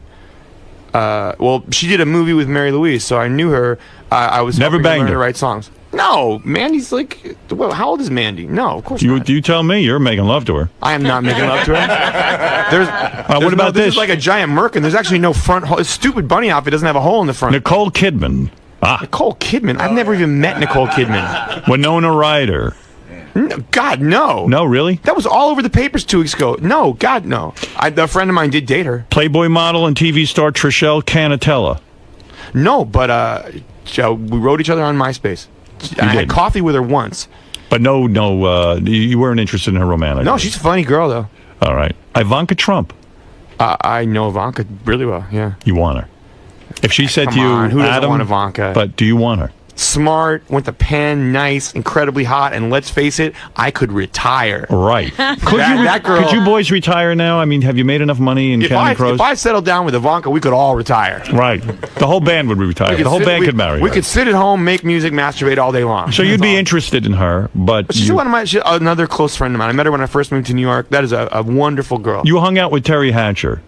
What happened there? Why didn't you close that deal? Or you did? You got to ask Gardner about that, not me. Well, I never dated Terry Hatcher. You hung out with her for a whole weekend. I heard the stories. At Gardner's house. Okay, and what happened? You're the rock star. You didn't bed that thing? I did not. Nothing. She had her kid with her. She's very nice. We met her at the Tigers benefit. She was in Laguna the next weekend. So nothing happened. We hung out at Tom's. Are you tied to the Olsen twins at all? Mary Kate and Ashley Olsen. Absolutely. You are friends with them. Oh no, them. You gave it to them. No. Good. How was that? My goddaughter's, godmother is Lori Loughlin. So, she was on Full House. So, the whole Full House crew was coming to our gigs from the very beginning. So I've known Mary and Kate since they were infants. You boys Saget and Laurie and Mary Kate, and Ashley would all come to the gigs. So are you getting laid at all, or is it all by Mary Kate and Ashley? Not them, but are you getting laid by anyone? Are you having fun? I am dating a fantastic girl right now. Oh, you are? Okay. Yeah, and she's, young girl? How old? How old is she? She's 26. Nice. She's fantastic. What's she do? She is very, very smart. And does she work? Yes. What does she do? She's an actress. Oh. She went to Harvard. No shit. Yes. Nice. She's smarter than me. No, there's no one smarter than you. I don't believe it. I tell you, I'm proving it today on the air. Yeah. All right. Well, I will listen. tell you this. I have told you nothing but truth today. Good. I have not lied to you once. Well, I got to tell you. coming up in a minute. You could be having a lot more fun. I could be having a hell of a lot more fun. I'm boys, not saying I haven't banged a lot of other people, just none of the ones on your list. Boys, is he a difficult front man? They say all front men are difficult. Do you guys have a hard time with him? Careful how you answer. Used to it. Used to it. Is it really bad? It's really bad. It is. Well, I'm sorry to hear My that. childhood friend. I've known these two. I've known these two since what 23, 24 years. I've known these two forever. We're actually just generations of Adam. So. My very first 45 I ever recorded. My guitar player, in the middle of it, after we finished the first song, joined the Navy. Wow. And my piano player brought in his best friend in quotes. Doesn't actually respect him very much, and it was Emmy. Wow. He charged me $40 to play on that first song. I knew my dad was paying for it. I'm having a flash here. Natalie Portman's 26 years old and went to Harvard. Are you dating Natalie Portman? No. No. No. Well, right. That's a good guess. No, That was a Robin? very good guess. I was like, Wheels are whoa, turning. look at That's not Howard. bad. That's well done. She's Jewish too, right? Yes, she is. Yes, she Ooh, is. my mom would be happy, but no. No, you're not getting her. When you're not on tour, do you spend a lot of time just... I mean, I've read things about you. You've never opened up to me, but do you really spend a lot of time in your apartment just sort of like just wallowing and like kind of just like feeling bad? I did a while ago. I used to. I mean, You getting out more now? Yeah, sure. I mean, I go up to, I got friends here. You See do? my friends all the time. You do? Yeah, I mean, the last month or two I've been buried in work for the record, but this music is really, really... All right. Well, he's going to kill any kind of real moment. I'm not here. You don't want me to fuck around with this stuff. Tell me about the new album. How long did it take you to put this new album together, boys? Well, time-wise a lot, but only really about 70 days. 70 days of recording. We did 3 like 25-day stints. Do you go in and are you a perfectionist? Do you have to record it over and over and over again, or you do it pretty much in one? Well, yeah, but we don't like record from the bottom up. We record all together, and then we like perfect some stuff. But we get in a room together and we all play until we get it how it should feel, and then we'll perfect things. But Most bands do it in layers. One guy comes in and does the guitar, one guy does the piano, then the vocal. But you do it all in a room together. yeah, I mean, we'll do it different ways. Every song has a different. Yeah. Right. Whatever it takes. Template. Some of the songs on the album, especially on the second side where it's acoustic, it's based a lot on Immy's guitars. So some of those we would just start with me and Immy, just record it like a folk song, and then we add things on. But mostly we play together. The new album is called Boys, Saturday nights and Sunday mornings, and the single is You Can't Count on Me, and the tour is going on with Maroon 5, kicks off July 25th, countingcrows.com. Thanks, guys. You made it a great morning. You really did. Howard, Great stuff. Rob, thanks. All right, we'll be back right after these words. Guys, how'd it go in there today? Good. It's rough. That thought it went really well. Adam, what's with the bunny costume? What bunny costume? With the the ears that you're wearing right now? I don't know what you're talking about, man. I don't see him. You see him? I don't see him. Did it help you get into the mood better? Is that what it does? What's he talking about? This guy's crazy. I don't know. Now, is it weird talking to Howard about, because he thinks you're a little crazy? Yeah. Did that bother you at all? You think that's funny? No, because I think he's perfectly sane. I meant to be unprepared for the sensitivity march. Yeah, he's all serious today. I wasn't not used to that side. I stole a march on him. I showed up prepared to be on Howard.